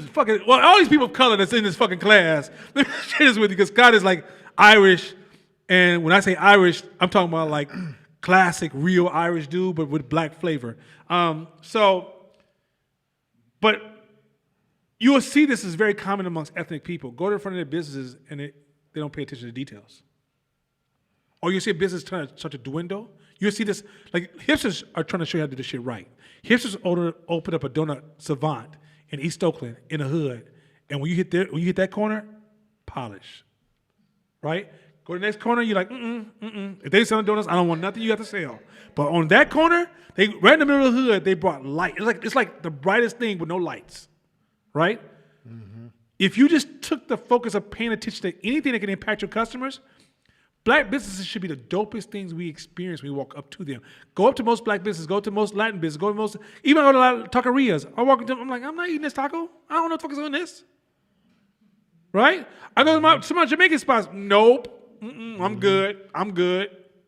Some of my Nigerian folks, I don't want that in my life. I need to wake up tomorrow. Right? And it's not because of food. The food might be great. Like maybe Court has to get me past it to get it. Even when we went to an Asian restaurant. Remember we went to an Asian market, I was like, I'm good. I walked out. It's the freshest fish in the game. But the reason I walked out because of they're presentation. swimming. They were swimming in the water. They swim in the water. But when you walk in a place, it don't feel fresh. Right? So in the end, somebody has to hold my hand. That company could blow up tomorrow if they gave me that experience without him. Go ahead. I got no cake. Go Shit, ahead. I was consumed with what you're saying.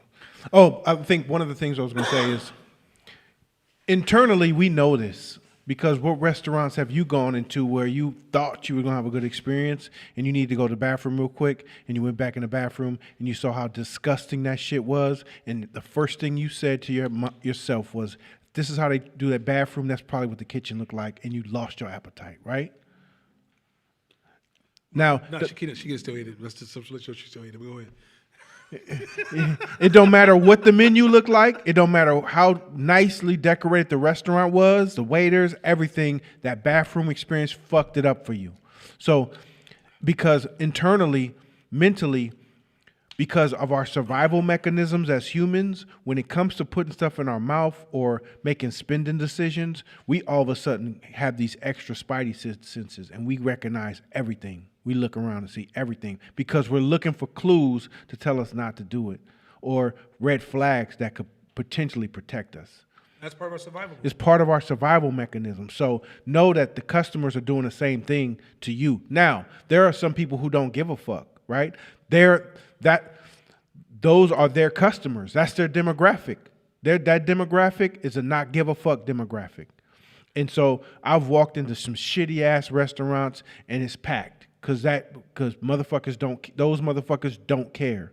But the thing about us as people of color, black folks, it's a game that I learned from this guy right here is there's a value devaluing game that's also going on between you and your customers. It's a game that you're playing. So if they walk in and you're a black owner, that it's a natural tendency for them to devalue you. So if you raise your bar super high, you look like fucking amazing to them. Because it's the spectrum. It's the spectrum between where they started from you and where you're showing up. So even you can put a restaurant next to that bright spot where those white folks are, and you can be on par, almost just as nice as the next door neighbors, but they're going to perceive you as better because of how they started with you in your perception. See what I'm saying? He did that with such a black way. You see what I'm saying? Next one. Think of the sensor as your customer's conscious mind. Its job is to gather the information needed for a decision.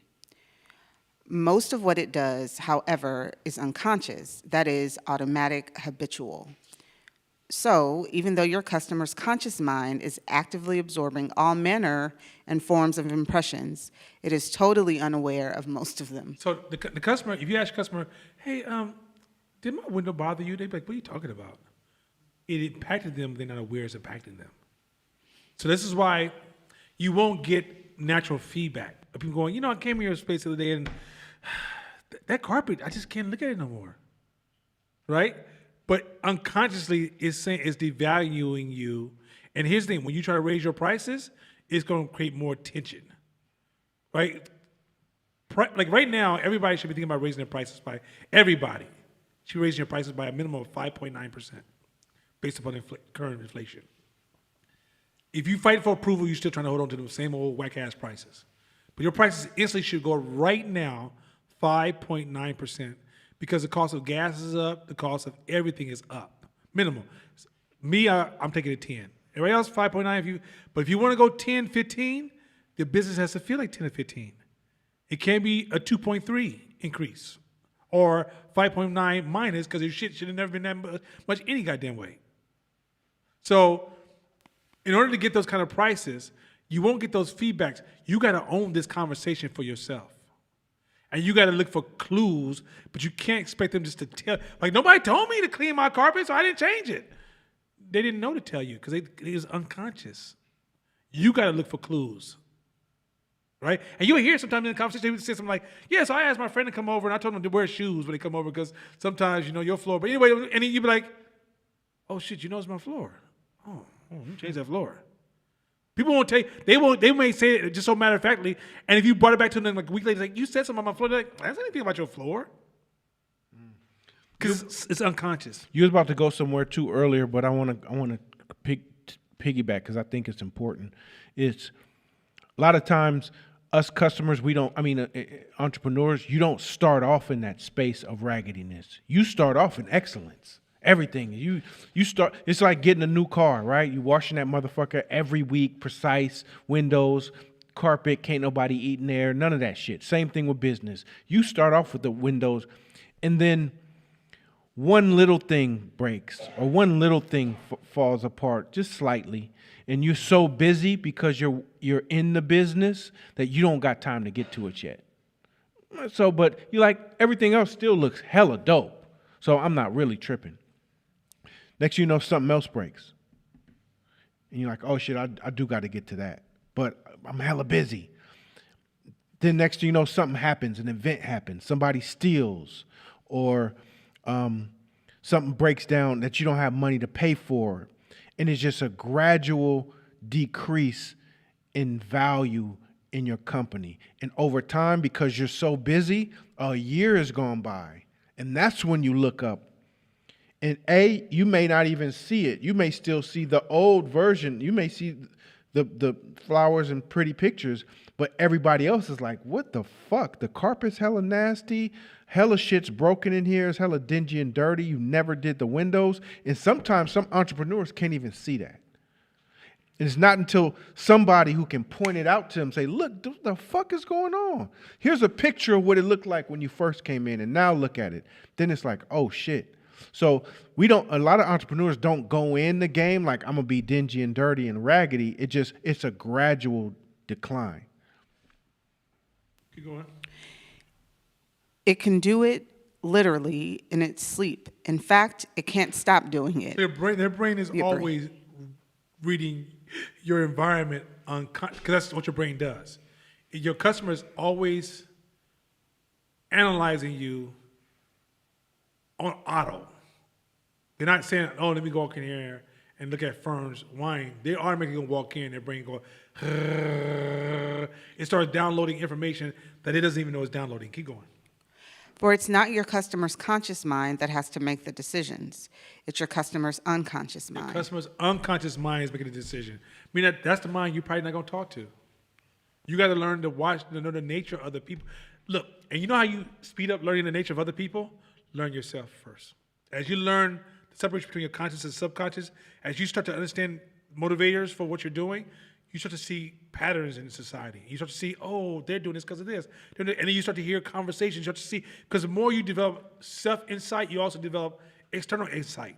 And then now, as a person, you could practice. This skill is something that you practice and you grow. Some of you, you just don't have it up front because you're kind of an egotistical, grandiosity, narcissist, whatever. You're just way up in that space. And that's because of the space you've been in that space because in the end, you didn't feel like you were good enough. So you over-amplified this, I'm all that, just to get through society. That's very common in our culture. But what it does is it makes you disconnect from customers. So in the end, like Lil Boosie did a movie, and no one came. And then he went online and started cussing the customer out. You can't cuss the customer out. You misread them. So who you need to be talking to is yourself. But in the end, he got mad like, oh, they went to this, they did. He got to, and then he allowed that petty conversation of petty people around him to make it about the customer when it's really about him. It's something you didn't see, something you didn't anticipate. Something wasn't right. Your timing was something was wrong. Something. And in order for and mind you, you can discover it through first principle thinking. You can eliminate stuff and get down to the basics and narrow it down and then interview people and research it and get there. But the reality is that most of us, because I see it all the time in business, people blame customers. Never blame. Radical responsibility helps you figure this out. Blaming customers will blind you from all your own problems. You don't blame customers. You don't blame employees. You don't blame strangers. It's always you. You're creating the show. What people do at Disneyland is based on how you design Disneyland. If everybody goes in Disneyland and kicks Mickey in the nuts, you designed it wrong. I'm not exaggerating that point. If people are fighting Mickey Mouse, there's something wrong with the design. Now, if one person does it and just mental health, that's one thing. But if people keep coming in and kicking Mickey in the nuts, you design the environment wrong. There's something wrong with the design. His outfit might be designed wrong, where he's positioned is designed wrong. Maybe when they at this emotional point of anger because they lost money gambling, and then Mickey's like, how you doing? And they kick him in the nuts. Well, let's get Mickey out of that space. Let's get him before when he first walk in, when they go to play, right? That's a design element. But in the end, blaming the customer will only cause you to repeat it to happen over and over again, and Mickey will be in the hospital and can't have kids. Keep going. What is okay? What is your customer's unconscious mind? It's like a vast, dark underground sea in which a multitude of exotic creatures swim about, single and in schools, silently seeking out food, each with entirely different needs and tastes. Ooh, keep going. Those creatures are your customer's expectations, and the sea in which they swim is a truly foreign place to your customer. Keep going. Of his reactions, perceptions, attitudes, associations, beliefs, opinions, inferences, conclusions. An accumulation of all his experiences since the instant of his birth, and for all we know before it, to this very moment when he stands before you. Mm-hmm. And all his expectations are nothing more or less than the means through which the sum of them all, your customer's personality, gets fed what it needs. So let me be very clear. What they just told you is when a customer stands in front of you, this is so important.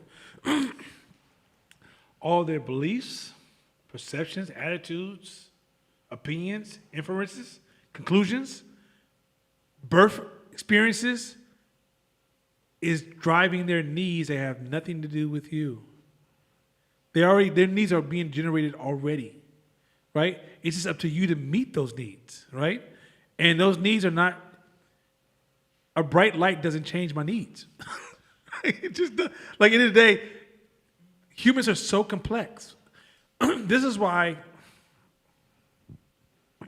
I can't wait till you guys learn perspective mental model, which is if you think the way you think is dominant, then you are highly ignorant to the way people think. You're so far from being dominant, and there's so many opinions surrounding you that the only reason you can't hear them is because you're too busy projecting your own. What you have to learn is when you're trying to serve the public, is you're going to spend the rest of your life learning people. Because even when you think you know them, the next generation is born. And if there's one earthquake, if the wind blow hard, knock down houses, if government changes, if inflation changes, if people die in people's family, needs change. And so your job is, you're in a sea where you're constantly discovering people to best position yourself. So when their needs change, your business is just to those needs and land. If CoreSmith designed, let's say, CoreSmith said, yo, I love basketball clothes. That's all I'm fucking with, basketball clothes. And let's say basketball turns into baseball. You know, baseball with black people just disappeared. If he don't make adjustment and go and switch to a different sport or just to a different need that's in the same space, that's alignment, he dies with that movement. He's only relative if all these things come together perfectly. If any of those things change it, Core Smith has to adjust those changes. Core Smith cannot say this is who I am and this is where I stand. No, I stand here aggressively because I'm aware of that need that's coming and I'm just trying to catch that wave. But he can never get to the point where he is isolating himself from the wave unless he's just doing something where he's like, if you want to be a starving artist, that's how a starving artist becomes a starving artist. Because they keep creating things and don't care about the outside waves. A marketing firm and a starving artist are the same thing. Same skills. Marketing firm is full of artists who just align with the needs and the waves of the market. Hey, check this out. I love this part because now you understand the complexities of human beings on an unconscious level. It's vastly complex. So from a entrepreneur to a customer perspective, do not build marketing strategies to try to change the customer's mind into what you want. It's not gonna happen. Stop trying to change customers. You serve them. You find them and you serve them. Same thing with relationships. It's the same shit. Like we try to change humans to fit our needs in a relationship. Love relationships. They say you can't turn a hoe into a housewife. You can't turn nobody into nothing. Like you have to show up and you have to serve. And just like you exchange value from a business to a customer, you're exchanging value. They give you value in the form of money, and you give them value in the form of your product or service. That's meeting each other's needs.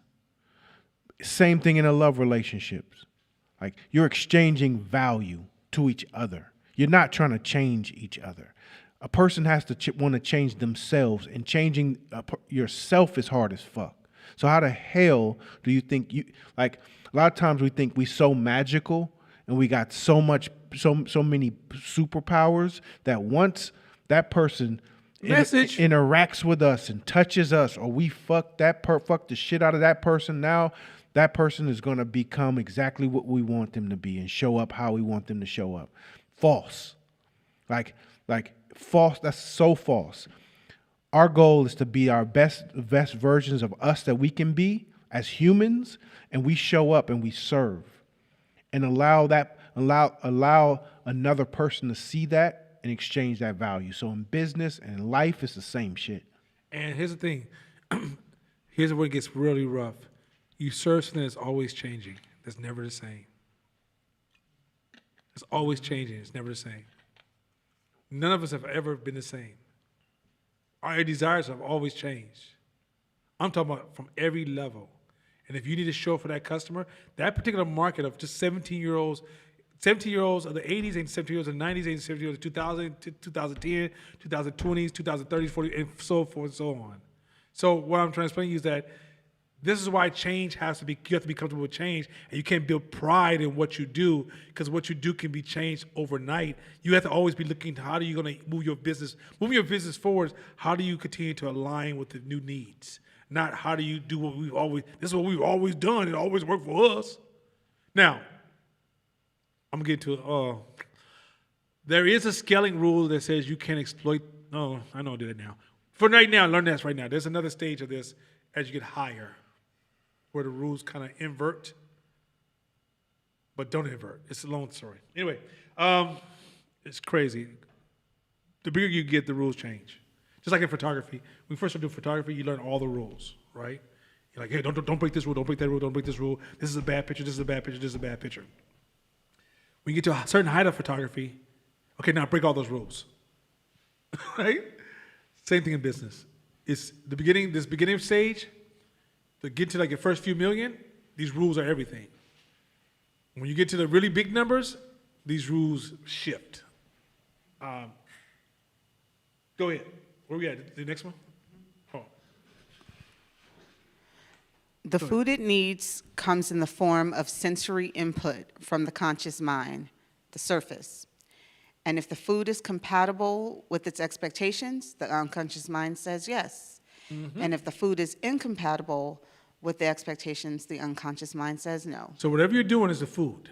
Whatever your business is, from the flyer to the commercial to the video to your Facebook, your use social media, to the billboard, to when they walk to the front of your business, to front window, the door handle, to the front counter, to the uniform, to the hairstyle, to the packaging. That's all food the customer needs to confirm their yes. They're already prepared to say yes. They're just looking for that food. Keep going.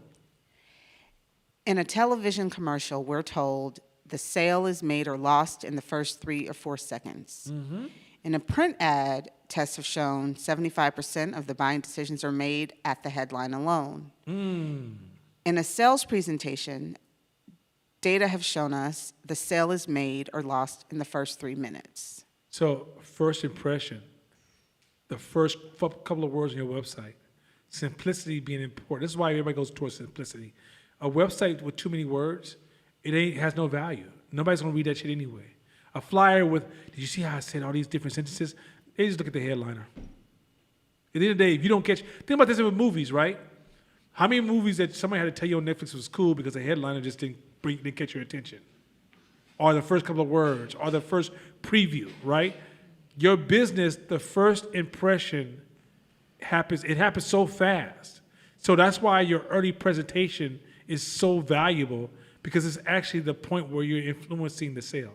Next one, keep going. And all that happens after that psychographic moment of truth, after the buying decision is made, is that the unconscious mind sends its answer up to the conscious mind, which then goes back out into the world to assemble the rational armament it needs to support its already determined emotional commitment. And that's how buying decisions are made, irrationally. Keep going, this next one, keep going. If anyone cared to do it, it could probably be proved that And no one yet has ever made a rational decision to buy anything. There you go. So you guys trying to run a business like an engineer? It ain't helping you. Man, I was up in SAC working on the store in Sacramento, and I chopping it up with the guy. He's a security, good guy, cool guy, and he was like, "Court, let me show you my new Tahoe." I'm like, "Look, let's do it." So we go outside, we look at this Tahoe. I'm like, this is clean. It's white on black rims, brand new, 2021, whatever. He's showing me all the amenities. I'm like, man, it's fire. Mind you, like from an income perspective, bruh is, like median, below median. So then we start talking numbers. Man, like, okay, what these go for? 40, 50? He's like, no, I got it for 90. I said, for who? He's like, no, I got a good deal because it's a chip shortage right now. So, like, these cars is in high demand. Man, so if I wanted to buy it, if I wanted to sell it, I could resell it at a higher value. And like, no, it's really like, really, it's me. I'm winning right now. Oh. I said 90 though? Didn't E40 say don't buy 80? Yo, so it's like, I realized, oh no, because he was like, no, the dude was telling me. He kept saying, no, the dude was telling me. The dude was telling me. The dude was telling me. Oh, the sales dude? Oh! All we need is a story.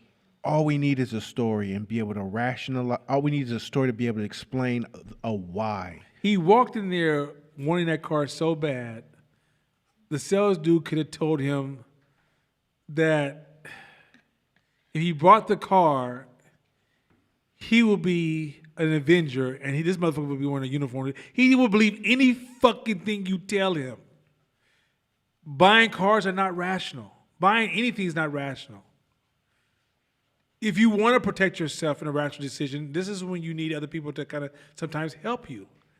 And matter of fact, there's a rule that says if you want to prevent yourself from buying something, create more space between the desire to buy it and the purchase. This is why car dealerships will not let you walk away from them, because they realize if you get too much space, you'll change your mind. That's why they're like, no, just drive it. No, just sit here. They talk to my manager. Just sit here. They realize if you go home, you may never come back. So trust me when I say this, it's not a rational process, but keep going. So when your customer says, I want to think about it, don't you believe him? He's not going to think about it. He doesn't know how. He's already done all the thinking he's going to do. He either wants it or not. Okay, let me say this again real quick. This is part, y'all gonna say not as mean. You don't know how to think about it.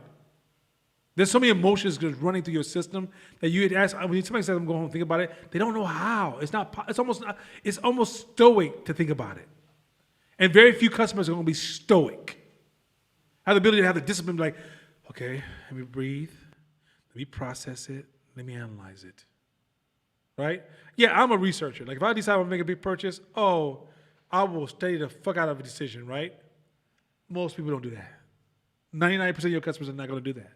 So when somebody says, let me go home and think about it, you just made them uncomfortable. Keep going.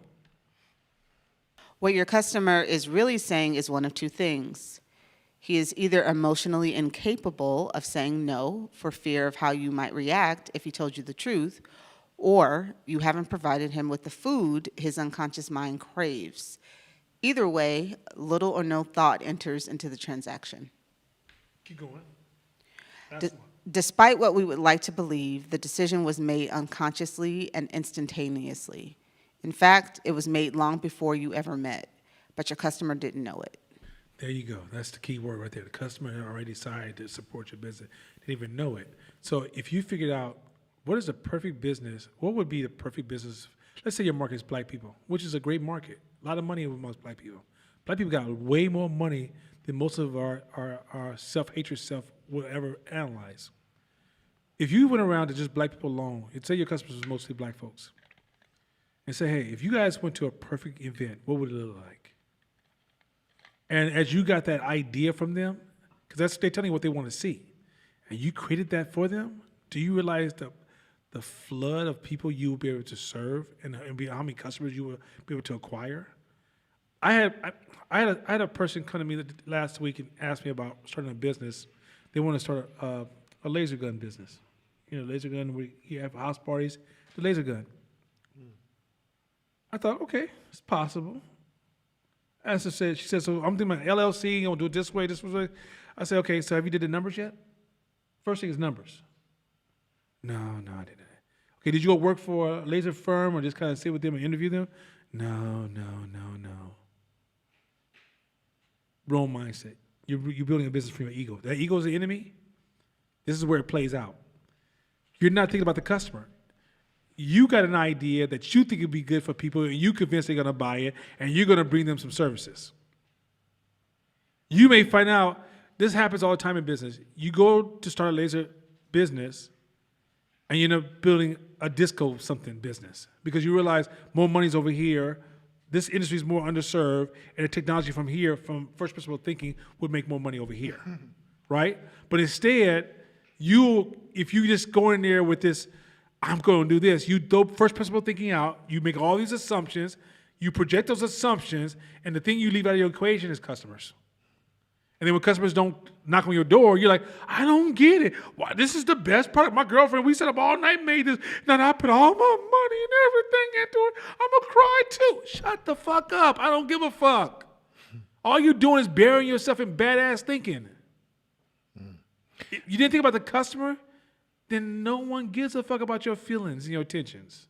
Fuck your emotions. Go ahead. Hey, let's test this theory real quick. Ladies, is it true? Because it's a theory. It's only what I heard. Is it true that if you out in the club or in a situation or whatever, and a man walks up to you and wants to get your number, you know automatically whether or not you're going to give it to him before he opens his mouth? He just has to not fuck it up?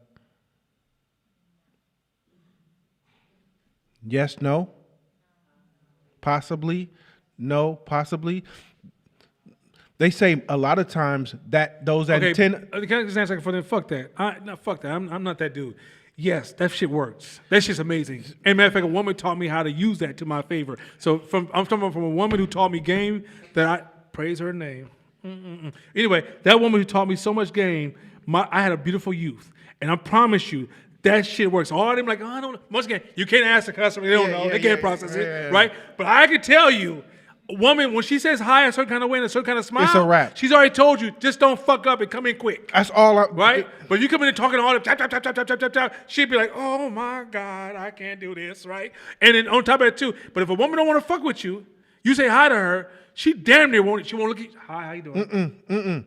Hey, so I'm saying all the stuff we talked about today in class, Those antennas, that subconscious machine that's working. My shoes, my clothes, my They, outfit. it's analyzing everything, starting from the shoes all the way and up. So, let me look at his bus transfer in my hand. fingernails, bus transfer in his hand, raggedy ass backpack, whatever, all the way up to his haircut.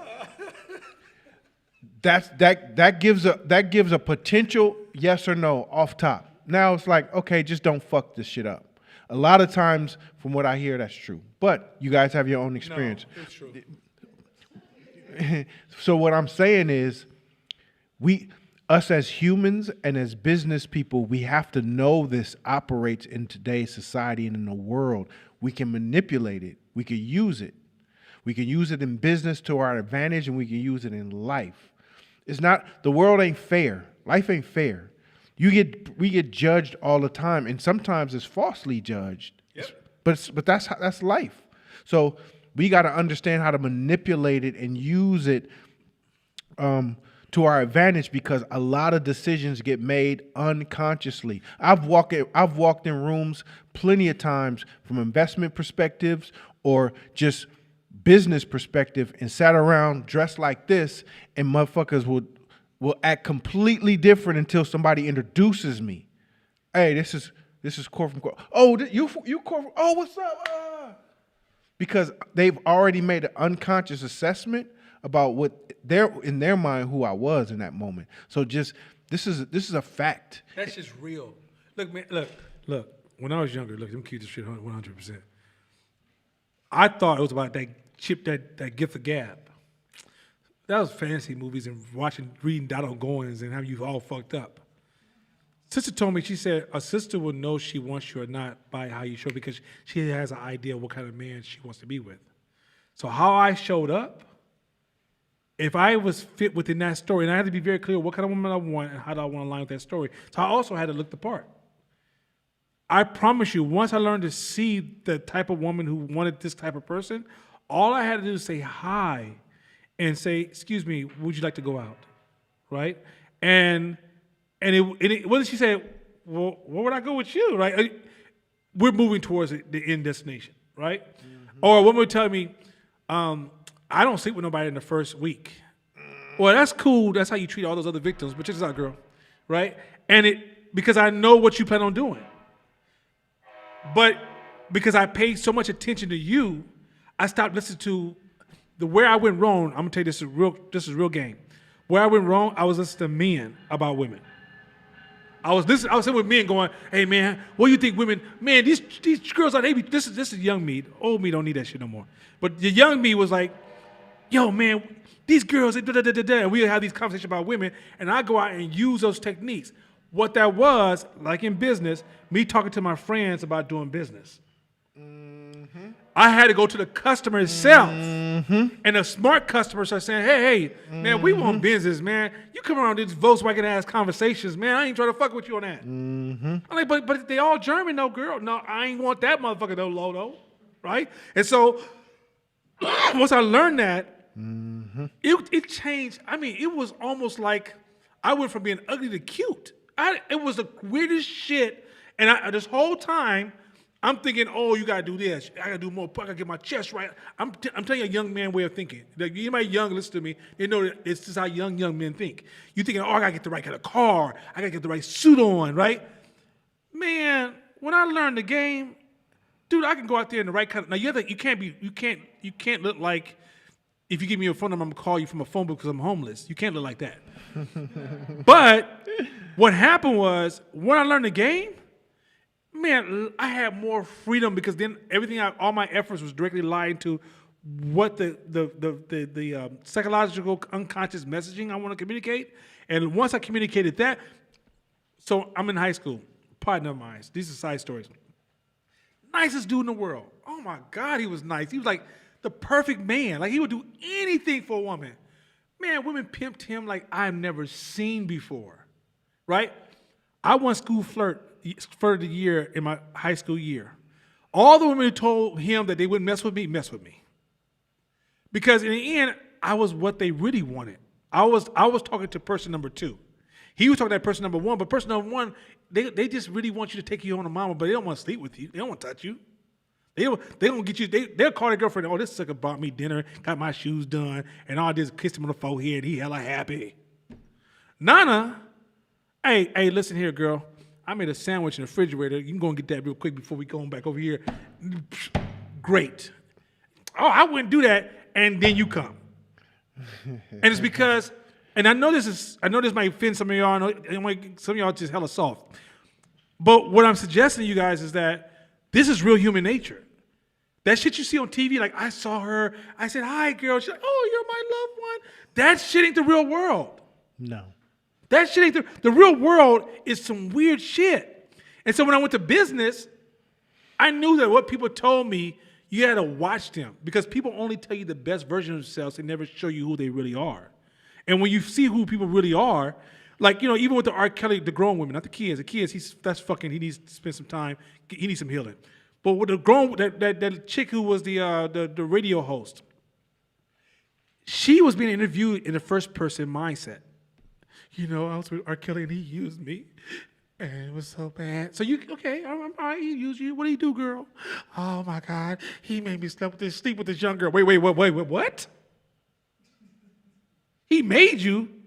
What kind of chokehold did he put on you? Well, you know, he just told me if I want. He was so Manipulated abusive. me. Because deep down inside, that's part two. That's system two. That's the second part of your personality.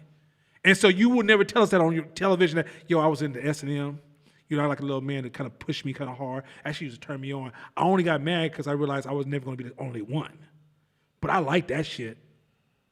Right? But we all get on TV like, oh my God, she was a radio host. She lost her career and she was sleeping with young girls. Oh, that poor baby. Nah. Pimp. You can't get me to sleep with somebody I don't even want to sleep with. I don't give a fuck.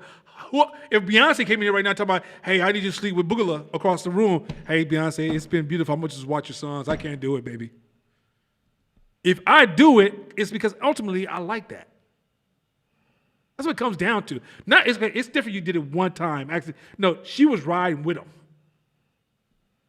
This is the reality of human beings. So the complexity, I'm not telling these stories for bragging points. This ain't a pimp. This ain't Fern 101. Fern 101 or a beautiful moment with Fern. This is not what this is about. This is about some real shit. A beautiful moment with Fern. But what I'm trying to highlight here is that what you think about people is not who they are. You got to learn who they are. What you think about your customers is not who they are. You gotta learn who they are. What you think about white people is not who they are. You gotta learn who they are. What you think about race, gender, sex is not who they are. I know a white dude who's gay, who's an asshole, and he's a racist, and he's my favorite dude. Because why? That motherfucker put $1 million in my pocket. Hey man, look here. That's my motherfucker. I ride with him to this. If somebody, I remember they was talking bad about him in their office, and I say, hey man, I know he did some racist stuff. But he's a great person, man. Come on now. You got to see some beauty in him. I realize he may not like black people to the best. He ain't trying to get black people to hang out in his house. But he fucks with black people with money. It's complex. It don't make no sense. It's complex. It's weird. It ain't simple. It ain't like, oh, he don't like black people, so he just trying to kill us all. This ain't creature feature, motherfucker. This is reality. He don't have to need to spend and have dinner with me. But if he spends $1 million with me, man, fuck what you talking about. I ain't about to march with you. I'm going to go get this $1 million, and I'm going to meet you at the dinner march and help finance some of the shit you're trying to do. That's 100. Anyway, I'm sorry for going off that hard, but It's just human beings are not who the fuck you think they are. All that moral shit that gets y'all trying to read people from this moral code, and human beings love morality, but that's not who we are. Hey, and y'all came with this moral code. Yeah, I don't think so. No. But a lot of times we be in relationships with motherfuckers that we don't want to be because we didn't pick somebody who we thought was. We made them kind of decisions because we like that rough and tough Tyrone gangster shit or whatever. In our minds, we chose, but in actuality, our system two or unconscious mind just grabbed and picked it, and we just needed a reason to go for it. So we also got to keep it real with ourselves. And so it's in the end, like don't watch TV and make believe stories and adventure stories and think that's how you really move through life. When it comes down to it, when you watch TV, you never smell people's shit. In real life, people stink. Like people fucking stink. Bad breaths to under orange to feet to go home with some of these people right now that you kicking it with right now. They take their shoes off. You be out. You go to the kitchen. It's so fast. That's the real world we live in. And if you can't see that full gamut, then you can't make a decision because you put human beings in a category that makes you comfortable. And that's where I'm going with all this. Yeah. Human beings don't need to be, you don't need to become comfortable. You need to accept us for a beautiful, a good, bad, and ugly. Even a minister, if you think Pastor Chris only deals with great, good, God-fearing, loving people, he probably hears stories that y'all not prepared to hear. Absolutely. And he's still got to love them as if he sees the spirit and the beauty of them as a human being. Yeah. Stop trying to make motherfuckers perfect. Like, I don't give a fuck what your... Motherfuckers ain't perfect. Hey, and that's why sometimes you guys will be some people will be so hurt because the person that they looked up to or hero worshipped failed them at some point. And they're like, oh my God, I can't believe he failed. He's human. She's human. She had a human. We are all human when we all got dark sides and shadows. So once we understand that that's normal, you're almost like, oh shit, okay, well that's what the dark side was, because it's normal. We all got them. We just not in the limelight as much, or we don't put ourselves in position to where we can get scrutinized from other people. But humans are, we all are. We're human. We're imperfect, and we have shadows, and those shadows have to be managed in a way that where it keeps us rocking, but it don't have to be pretty for the world to see. Yeah, okay, my last point of going home. I had a partner of mine call me. He said, man, me and my girlfriend of years, we broke up. And man, I just realized I made the worst decision, Nana. And man, I'd never go back to her, man. Fuck that. I just never go back to her. I said, you're a motherfucking liar. She'd call you tomorrow, your ass going back with your lying ass, trying to waste my time on the phone with all that emotional ass talk. Motherfucker, I can tell your tone. Like you right now, you system one. You just in that space where like, I'm mad at her. You in that emotional space. I'm not about to waste our time on the phone with you trying to talk that. Yeah, she ain't shit. Man, fuck, you'll go back to her tomorrow. Tomorrow. Because I see people. Don't come, like when you come in front of me, I'm looking at you. I'm watching what you say. I'm watching what you chose. I'm watching how your micro expressions. I'm watching when you tell me a story of what you did that day. Why did you tell me that way? I'm watching everything about you because it's not because I'm some freak of uncomfortable fear people around me. I watch people at that level because that's how I watch my customers every day. And when I watch, and it's become so natural to me that if you get in front of me, I ain't gonna tell you everything I see, but when you sit in front of me, I'm gonna see you, man. So when you sit there and try to tell me how it lies, I might not call it out unless you go too far. Now I'm gangster. I get out there and kill them all. You hella scared. So sit your scary ass down. Right? Because at the end of the day, you might go get yourself killed because you ain't about that life. But I can see that. Or, you know what, I saw her and she nasty. She slept with that guy. Yeah, well, it was so cold that she's just probably not as good as you when you slept with the other guy. Huh? What? You say something? Or, oh, I can't believe she fornicates. Yeah, I mean, it's better than you when you masturbate at night. I mean, same thing. I don't know what the fuck to tell you. Like, cut it out. If you cut it out, it will empower you. Okay, when you remove the idiot conversations and the granular, noisy, waste of time dialogue, it gives you more attention to the things that matter and more emotional strength to use the energy you're gonna need to push yourself over the fucking hill. Reality allows you to, like, you ever see somebody when they buy a new car and they wash it and wash it and wash it? I mean, they wash like 3 times a week. You see somebody, it's somebody like really extreme. Like you get in their car and there's nothing out of place. Or you go in their house, there's nothing out of place. They're unrealistic. A house can never be clean. A house can never be clean. Let me say this again. A house can never be clean. It's always getting dirt at all times. But when you get to a point when you become unrealistic, the amount of time it steals from you trying to maintain this unrealistic life. But if you can accept that the world can be dirty, if your house gets dirty every once in a while, you go, oh, okay, it's dirty today, I get it clean tonight. It's no stress. But it only torments you when you have a belief that doesn't align with reality. The more you see human beings are perfectly imperfect. Let me say this again. We are perfectly imperfect. We're perfectly. So when you run your business, you will run your business to manage perfect people. You will manage imperfect people to produce perfect outcomes. When you marry somebody, you're going to marry an imperfect person to produce a perfect experience. Once you learn to be comfortable with imperfection, you'll learn to love the brother and sister next to you. You'll learn to appreciate them outside of your discomforts and comforts. The reason we are sometimes isolate ourselves because we're too fucking human perfect. If anything I said tonight bothered you, it's because you own that shit. You own that shit. You on that make-believe cartoons, TV, grown-ass fuck, 50 years of age, thinking that fucking fairy tales are real. Shit. The reality is that I'm imperfect, and you and the motherfuckers sitting here judging me, you get emotional with your imperfect ass. Don't make me come read you. With that being said, good night.